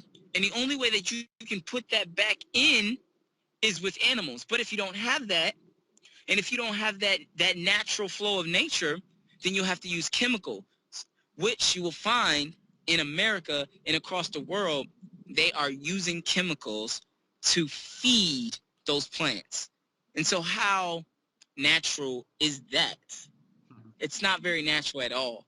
So if you have a diet that is based on plant power, then you have a diet that is drenched in chemicals. So you're a GMO being. That's what you essentially are.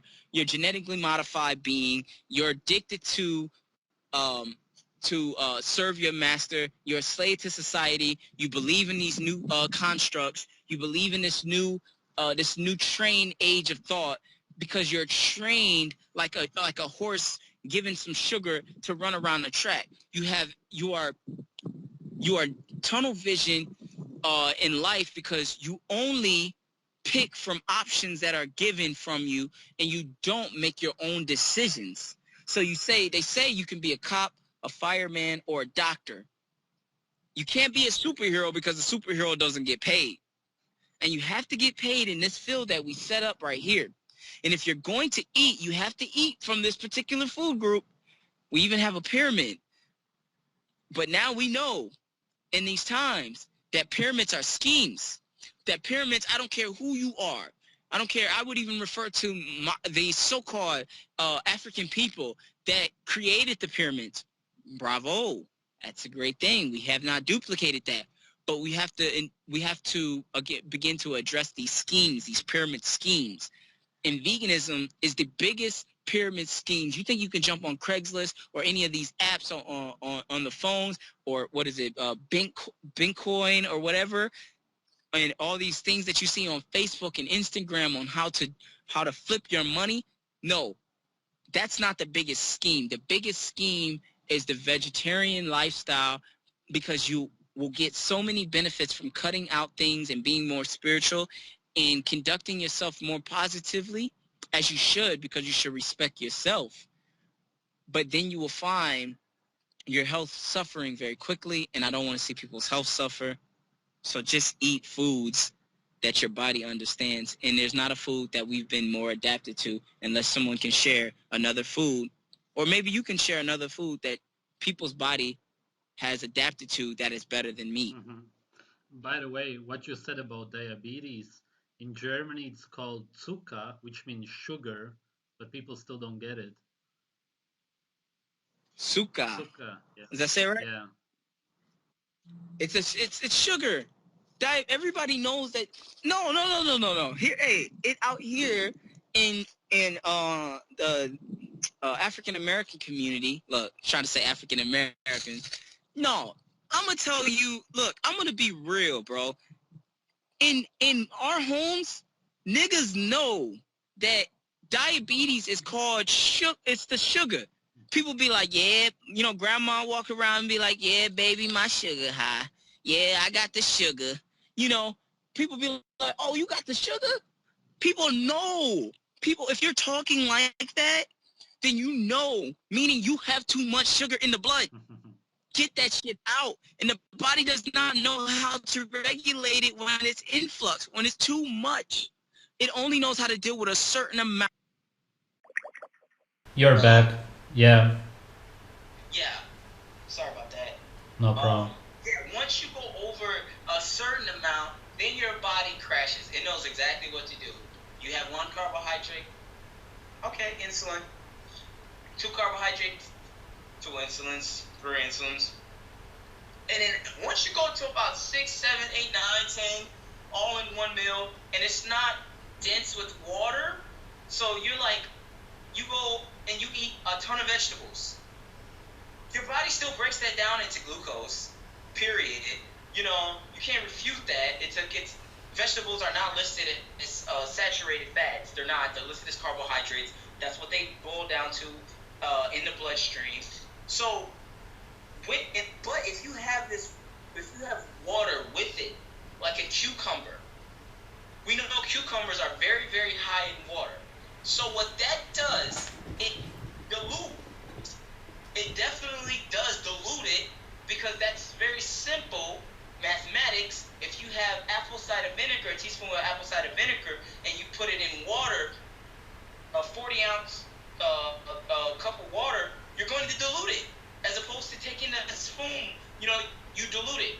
But what you got to understand is the simple chemistry is that when you have an influx of sugar, you are going to be sugar dominant. And when you're sugar dominant, the body does not know how to relate, because it is a substance that is damaging to proteins, and when they attach themselves to proteins, sugar attaches itself to proteins, rendering them useless. And there's plenty of vegans that can testify to this type of talk that I'm saying, if you don't understand it. If you've looked at the Strong Vegan Man documentary of that guy, you seen that video, bro? No. Or do you mean the guy who eats once a day? Yeah, the guy that eats once All a day. right. So he even talks about, see, what I want people to do is I want them to link this stuff into this blasphemous type of talk, man. It's crazy, because the man says that sugar is the enemy. He says it in his video. He says that when sugars attach themselves, they make muscle deteriorate.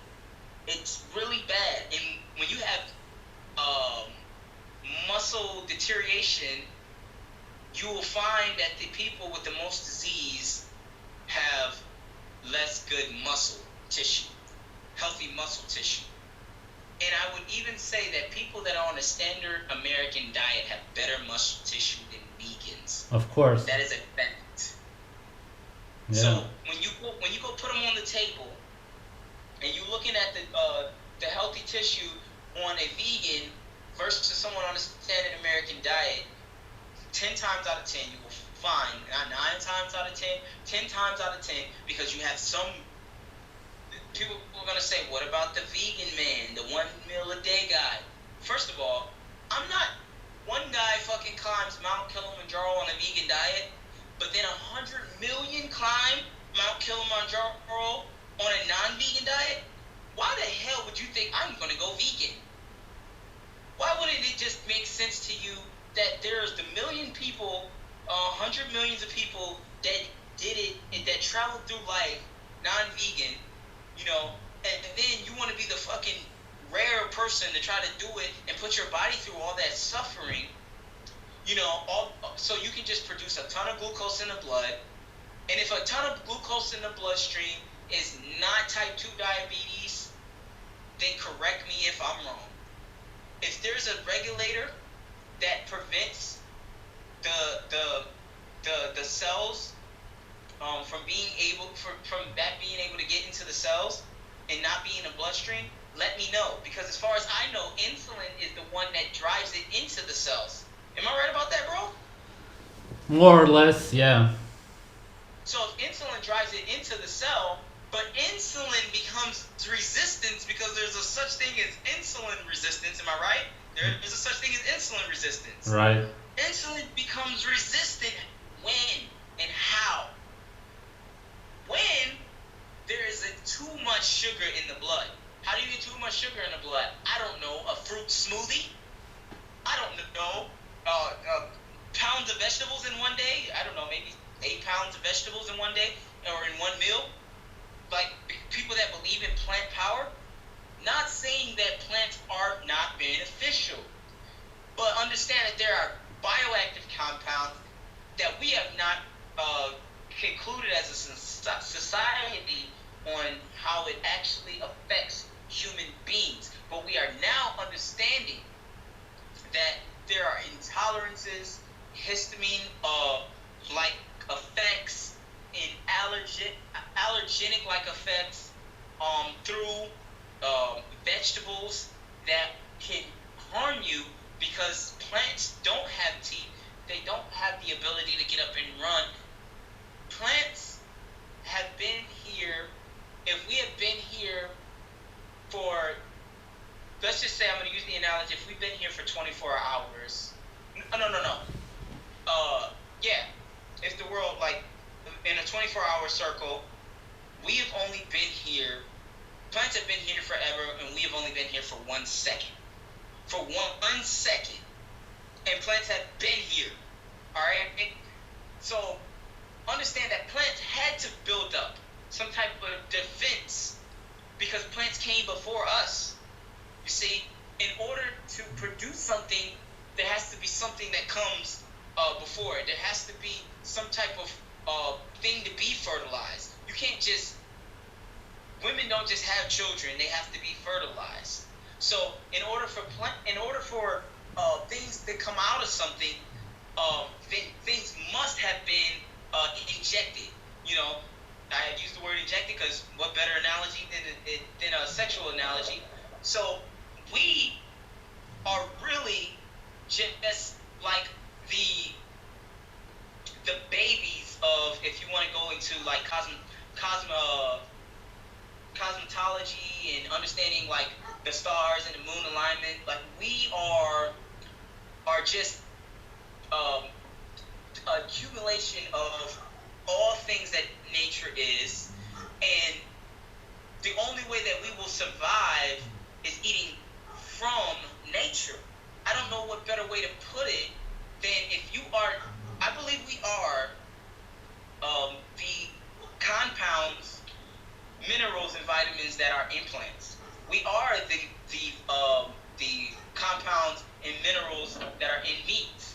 But we also are the fucking, you know what has those same compounds, bro? A fucking tire. A fucking pole. You know, like, they have the same minerals.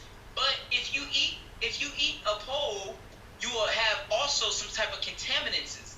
So it'd be best that you get it from in its purest form. You should go for the organs, because the organs have this ability that we don't quite understand yet.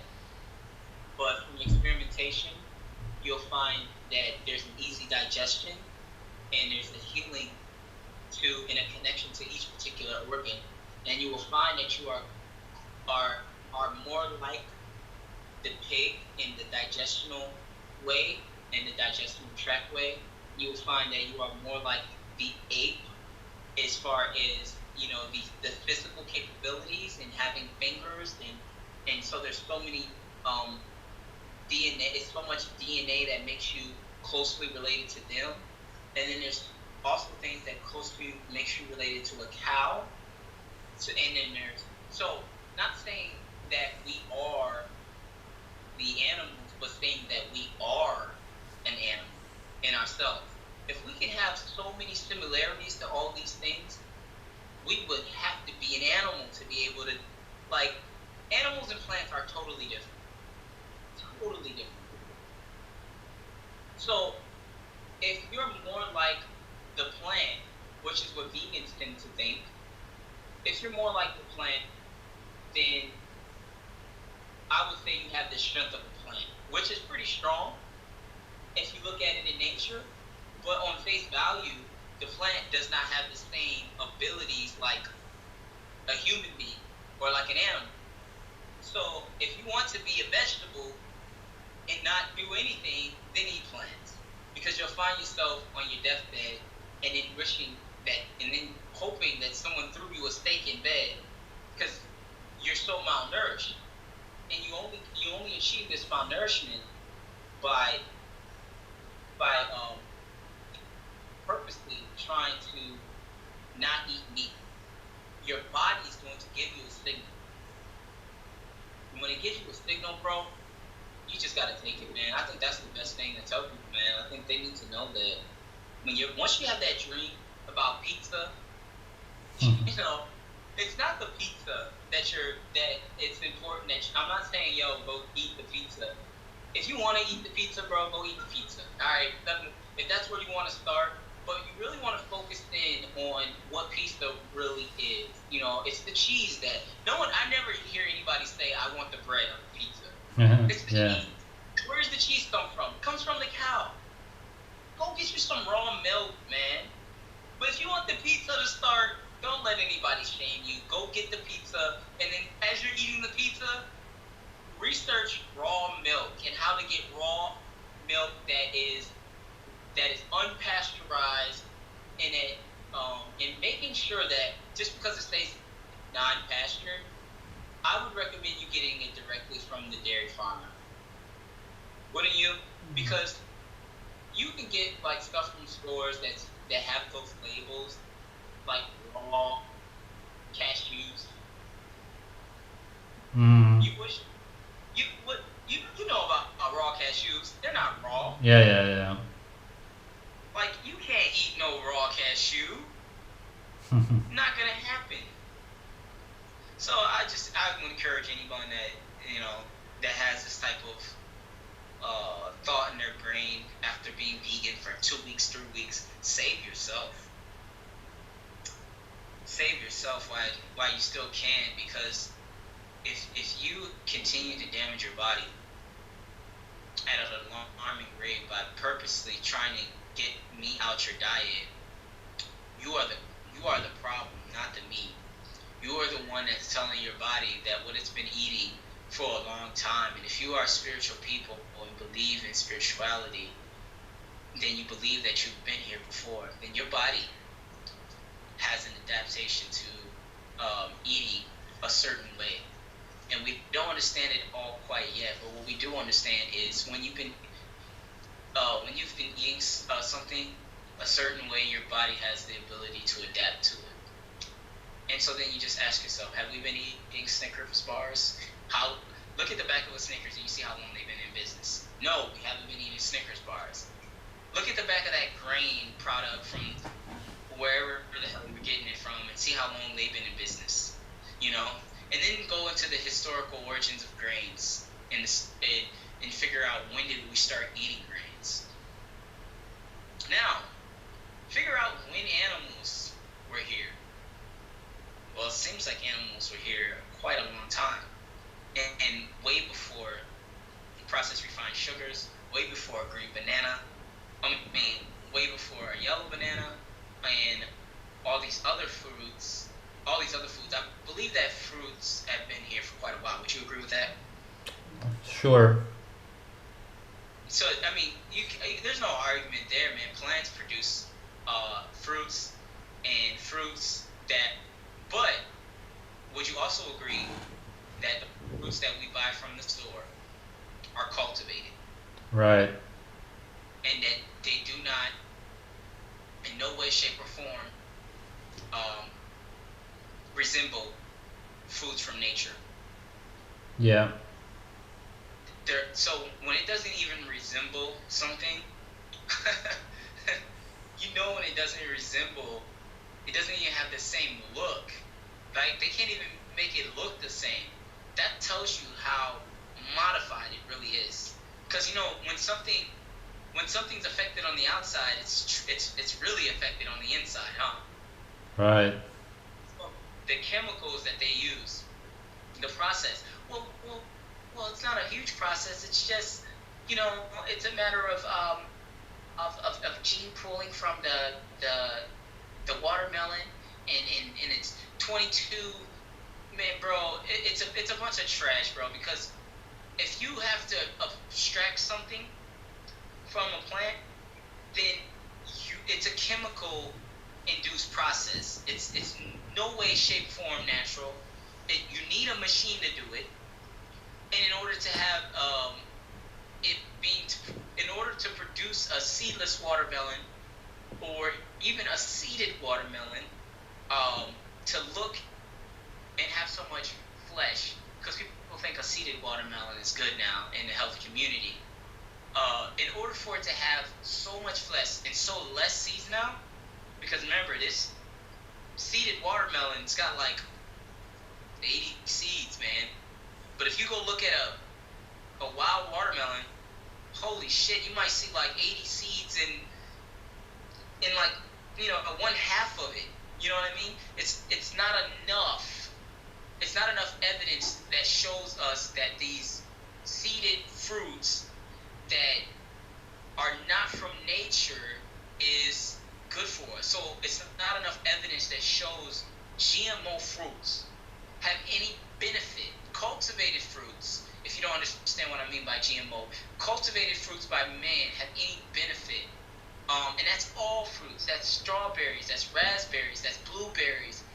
That's not saying that these foods are bad. I'm simply saying that man's hands has been on it, and when man gets to it, he has shown time and time again that he's not good at helping. He only hurts us.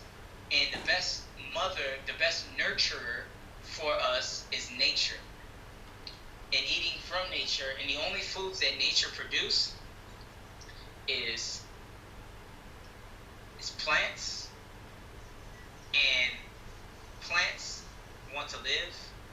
Humans want to live. Animals and animals want to live. So what does that mean? Humans will fight for their life. Animals will fight for their life. And I don't know if anybody's told them, but plants will fight for their life. You consume these plants and you eat nothing but these plants, you will die. I strongly believe that, because these compounds, it's almost like plants. They say, we want you to keep eating us, because we already know what will eventually happen if enough of us get in your body.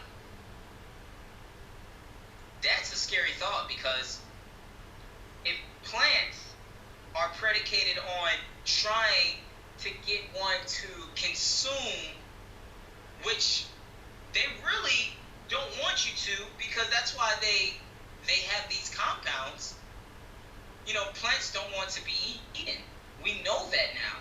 So do your research, because plants attack. Plants are vicious. They're cruel. There's my nig. What up, bro?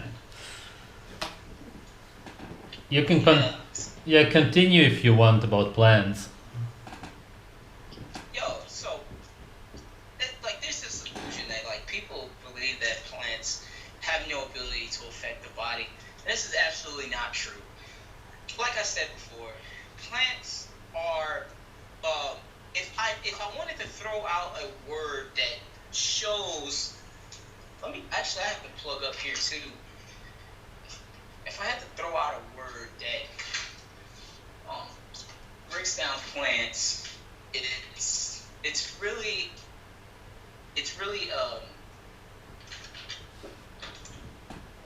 bioactive compounds that we really don't understand quite yet. Some people do, people that are studying these things, but from what I know, they attack us slowly, because that's the only way they can. So we think that they're defenseless, and they're intelligent, and everything that is part of nature has an intelligent design. Humans, plants, and animals. So if you think plants are not intelligent because you don't see a brain, then you're going to be a victim, and they're going to get you. If you don't understand that plants have a physical, chemical, and the ability to hire insects as a defense, that shows an intelligence to want to sustain itself. And if you want to kill something that wants to sustain itself, I don't think that means that you're vegan. I think that kind of just slaughters the vegan argument. Things that want to live and you're eating it kind of hurts the whole vegan claim. So that's how I feel about the plants. But really, I want to, talk about the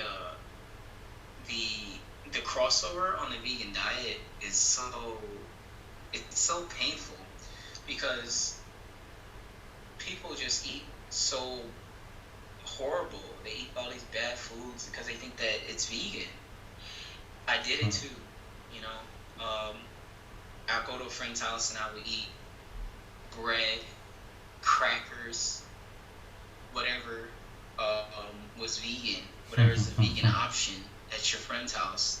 And it's harmful, man, because you're not getting any nutrients from crackers. I mean, it's not rocket science. Crackers, man, what nutrient do they? And then there's oatmeal.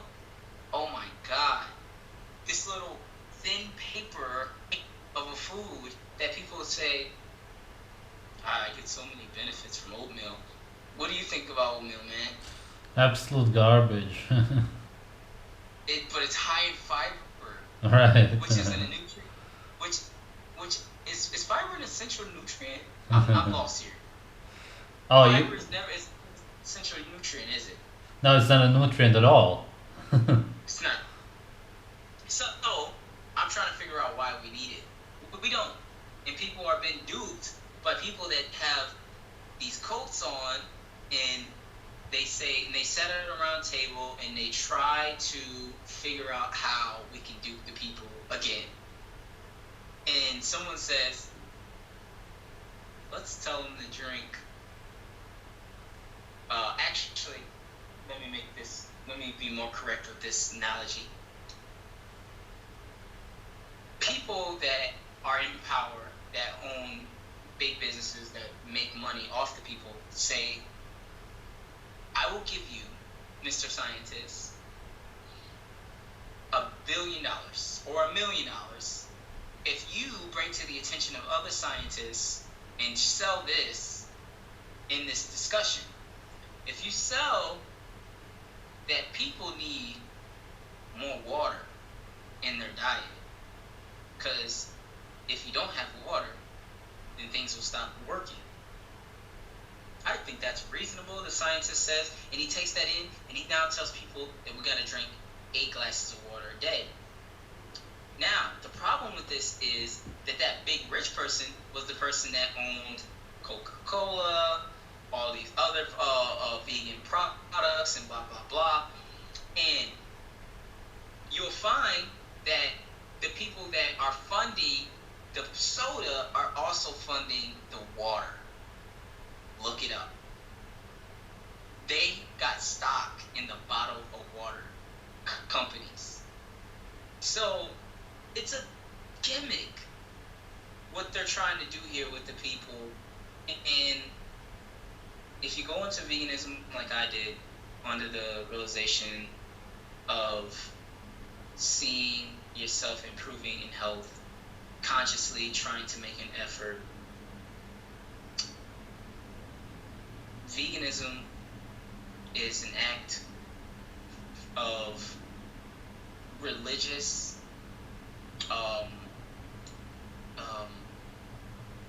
it's an act of religious, like when you just reiterate what other people say and you really don't take into consideration, is it the best thing for your health?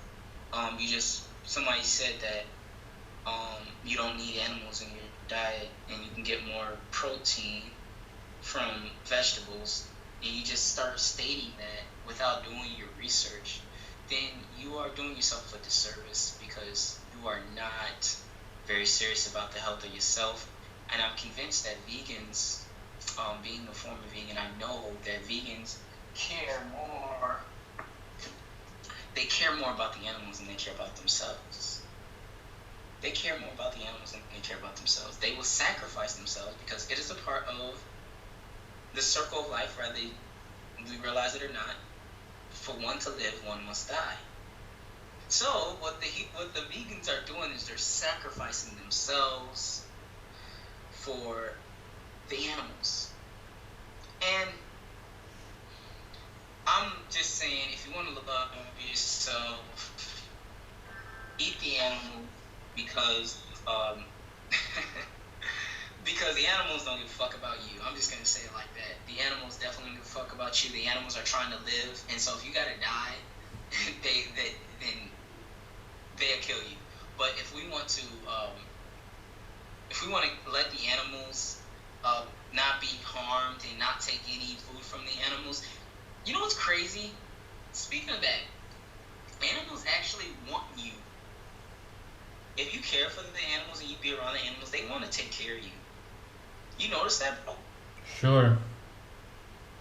Like I'm by the dog, I'm sitting there by the dog, and he's like, man, dude, and if you're like hurting or something, like your dog will come up to you, it'll give you its damn domesticated ass kibbles and bits if it would heal you. They want to help you. Yeah. They want to. A cow would want you to drink its milk. Contrary to popular belief, it would want to heal you. It is nurture. It is a part of nature, just like we are. The only thing that does not do that is plants. Plants do not do that in the terms of, if you eat a lot of it, you will find yourself coming up with this type of allergic reaction. So my advice on that would probably be to have small amounts and rotate your plants.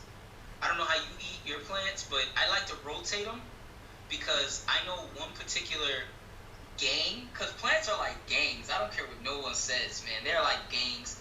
And if you load up on one particular plant, you will build up an intolerance for it. That's it will true. start to hurt you. Yeah. Also, you agree with that? I was just theoretically speaking. Yeah, of course, because when I was vegan, I ate a lot of avocados, and I'm allergic to them ever since. Oh man, I was eating a lot of avocados, and I don't know if I have any effect to them right now. I know I still love them. I know I eat about. No, they're good. They're a good source of potassium, man. So I don't want to eat a bunch of vegetables. So I'd rather eat that high fat avocado. Sure. Would you say that the avocado is also a hybrid? So the natural one has a thicker seed. That's all it has, seed, and has very little fruit flesh in comparison. Yeah. So It's not that different. no, there's not a big difference. But one thing that we have to take into consideration is how many avocados were we eating, and how frequently was this avocado tree able to produce? Right? Did we have like a ton of them, and did we just sit around and eat avocados? But I'm not saying avocados is bad, because I definitely think that avocados is a healthier source to get potassium. The reason why I say it's a healthier source is because if you eat a ton of vegetables from one particular plant, again, those plants have those type of compounds that will affect you over time, and again, you'll build up a intolerance for it. And if you don't want that to happen, it would be best to rotate it. So an avocado a day is probably not the healthiest thing to do. I actually do an avocado a day, but that's again only because I combine that with a juicing, and there's something about juicing, and I'm sure that you can testify to this. There's something about juicing that really kind of helps with those those biocompounds, it kind of neutralizes them in a sense by juicing versus eating the vegetables cooked or whole or raw. Sure. Would you think there's something being done to the juicing? I don't know exactly, but there's definitely something going on there to where those, I want to say, this is just theoretically speaking, an opinion, that the cellulose is somehow nullified, and the body is able to get a fuller range of those nutrients. Yeah, of course, because that's what juicing does. You get the juice and not the fiber. That's the whole point. Right. And the fiber, Right. the fiber is the Right. cellulose. Right. And I got this this thing that I tell people all the time. I say, well, which one of you guys can digest cellulose? So if you can't digest cellulose, then you're not a plant, so you don't need plant power. What you need is things that power your body, things that you're made of. And if you're not gonna pull out a plant from your body. Unless you open up your rectum and you'll find fermentation of those plants still in there by eating those plants, and that's just a fact. But what the best thing to do is to juice the vegetables, and vegans still haven't accomplished that yet because for some reason they're still eating them raw, and they say you get the best benefit of eating them raw as if they can digest like the cow does, and making these crazy yet intense comparisons to a silverback gorilla or something, like some type of ape, and it's just like, do you not understand their biology? The fact that you could still repeat this stuff, like it was cute vegan sayings at first, but if you're vegan and you're still like letting people get the teeth chart to fool you, like the teeth chart, really? That's what I got on my page, on my Facebook page, man. Geo the Leo, showing people herbivores with teeth that are big, sharp, like carnivores. Stop the bull. Teeth don't tell this. It's like numbers can never tell the whole story. If you're putting the score, or if you're playing a video game. The connection is bad right now. The connection is sort of lost. Can you hear me fine? No. Okay, now it's back. It was gone. I'm going to conclude with this. I was talking about animals. What was I? I was talking about the apes. About the teeth. About the teeth, yeah. I was a little past that. So, that is a pseudoscience claim about the teeth, because I can also give you one. Animals that have eyes in front of their face, like human beings, tend to be more intelligent. Alright? They tend to strategize. They tend to hunt. So, if I show you a dog, if I show you a fox, you will see, if I show you a human, eyes are like this. But if I show you a bunny, eyes on the side. I show you a squirrel, you got the eyes on the side. If I show you just any being with the animal, with the eyes on the side, you're going to see less intelligence and less ability for this animal to function in a team, to be able to have team-like strategies. So it's it's a pseudo science. In all animals that have eyes in front of the head, I mean, like this, and look that can look forward and not eyes on the side. I can't name one that is an herbivore. I can't name one. Because somebody's going to say, well, the gorilla, they have eyes like us. They have a nose like us. Okay, so then it boils down to biology again. What happens when the gorilla eats the plants? Well, the plants end up being fermented in the stomach. Okay. Now let's try you, since you're making a comparison. What happens when humans eat the plants? Well, the plants ferment in the stomach. Wrong. They don't ferment in the stomach. They are not broken down in the stomach. Not in no raw state. But the gorilla can eat it raw. So what's the difference? Biology. The gorilla does its fermentation in the gut. We do ours in the what was it? The large intestine. Yeah. In the large intestine. So, and then we have doesn't it kind of leach the minerals from there? It's like kind of like a equivalent to what the cows do, like our ruminants. Correlation is like in the intestines. Right, it ferments, except that our large intestine is too small to do anything much. Yeah, so that's pretty much the breakdown of like those type of claims, and okay, there it goes.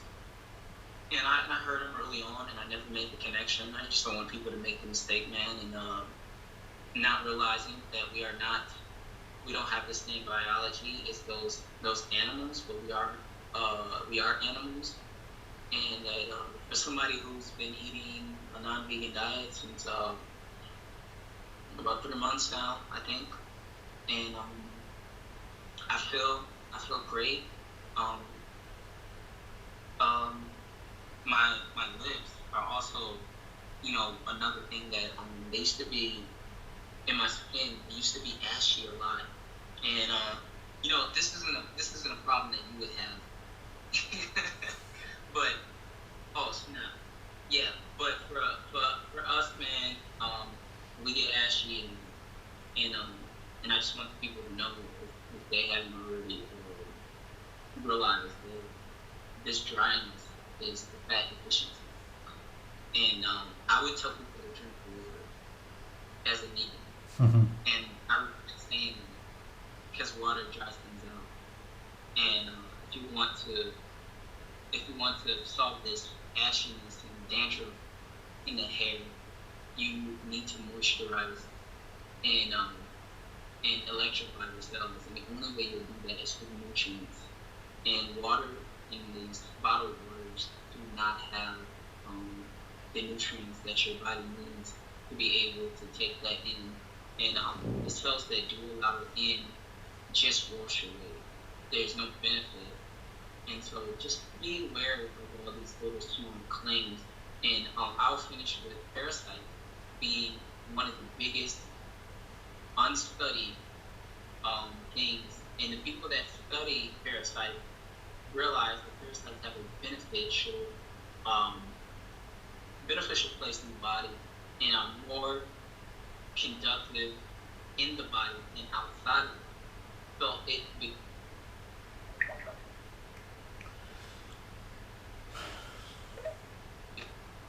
alright, I got a call, so I'm gonna have to get that one. Okay. But it is in the best interest of parasites to be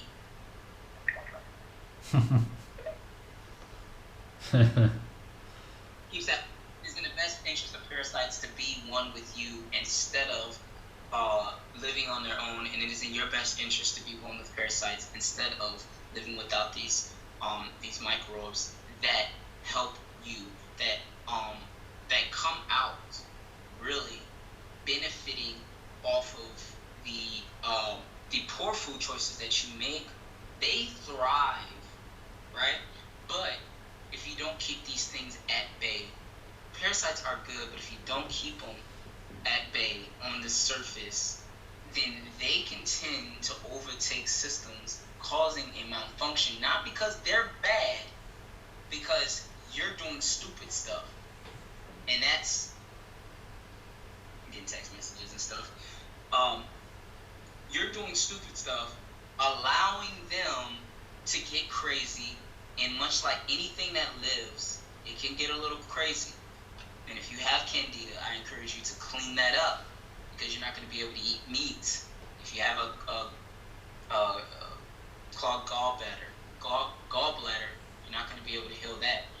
If you you're not going to be able to eat meat unless you heal that. If you have leaky gut, you got to seal that. If you have high levels of estrogen, you got to heal that. So you can do one of two things.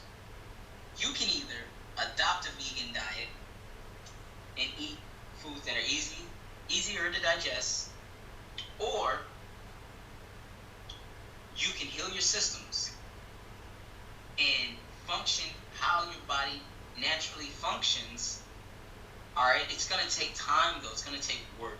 You know what they say, guys? Nothing good comes easy. So if you want to be healthy and you want to live strong and be strong forever, then you have to heal these parts in your body. You have to heal these organs. If not, they will continue to damage as a result of the vegan diet, because you don't want to heal them.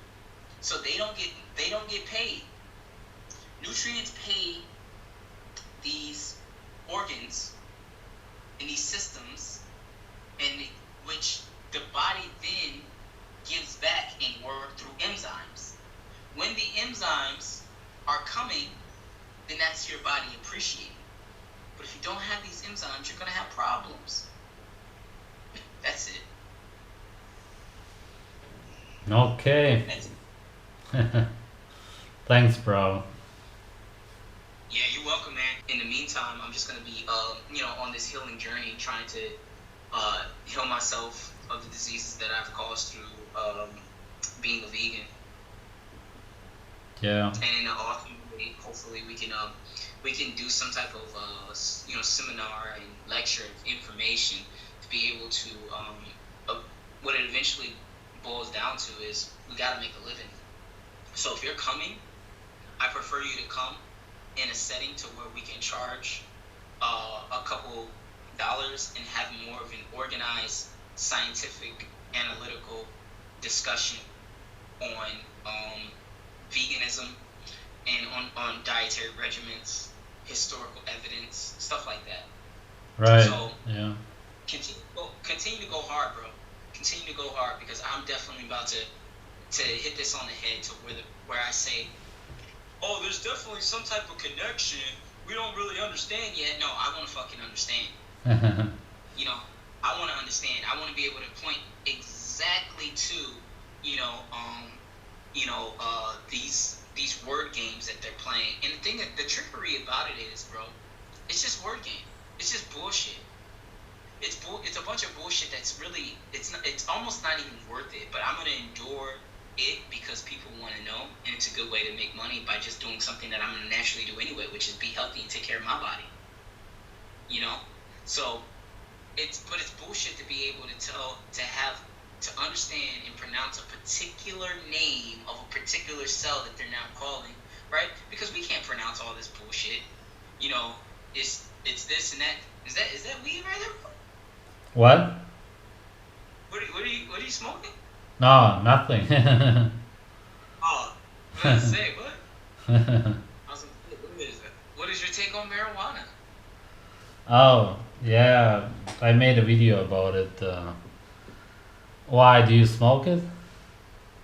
No, I don't. You? No, I've never tried it because I know some people get problems with it, schizophrenia and stuff. I would tell vegans this. I would say that if you're vegan, it'd be best to drink your own pee. And if you're not drinking your own pee, you're not vegan.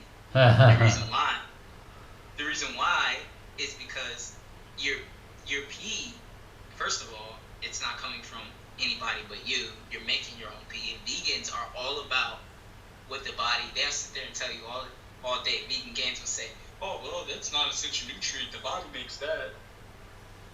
Okay, your body makes pee too. So go just drink that too. So and another thing, like people don't understand, like what is it, that just because your body can produce something doesn't mean that it's going to produce it.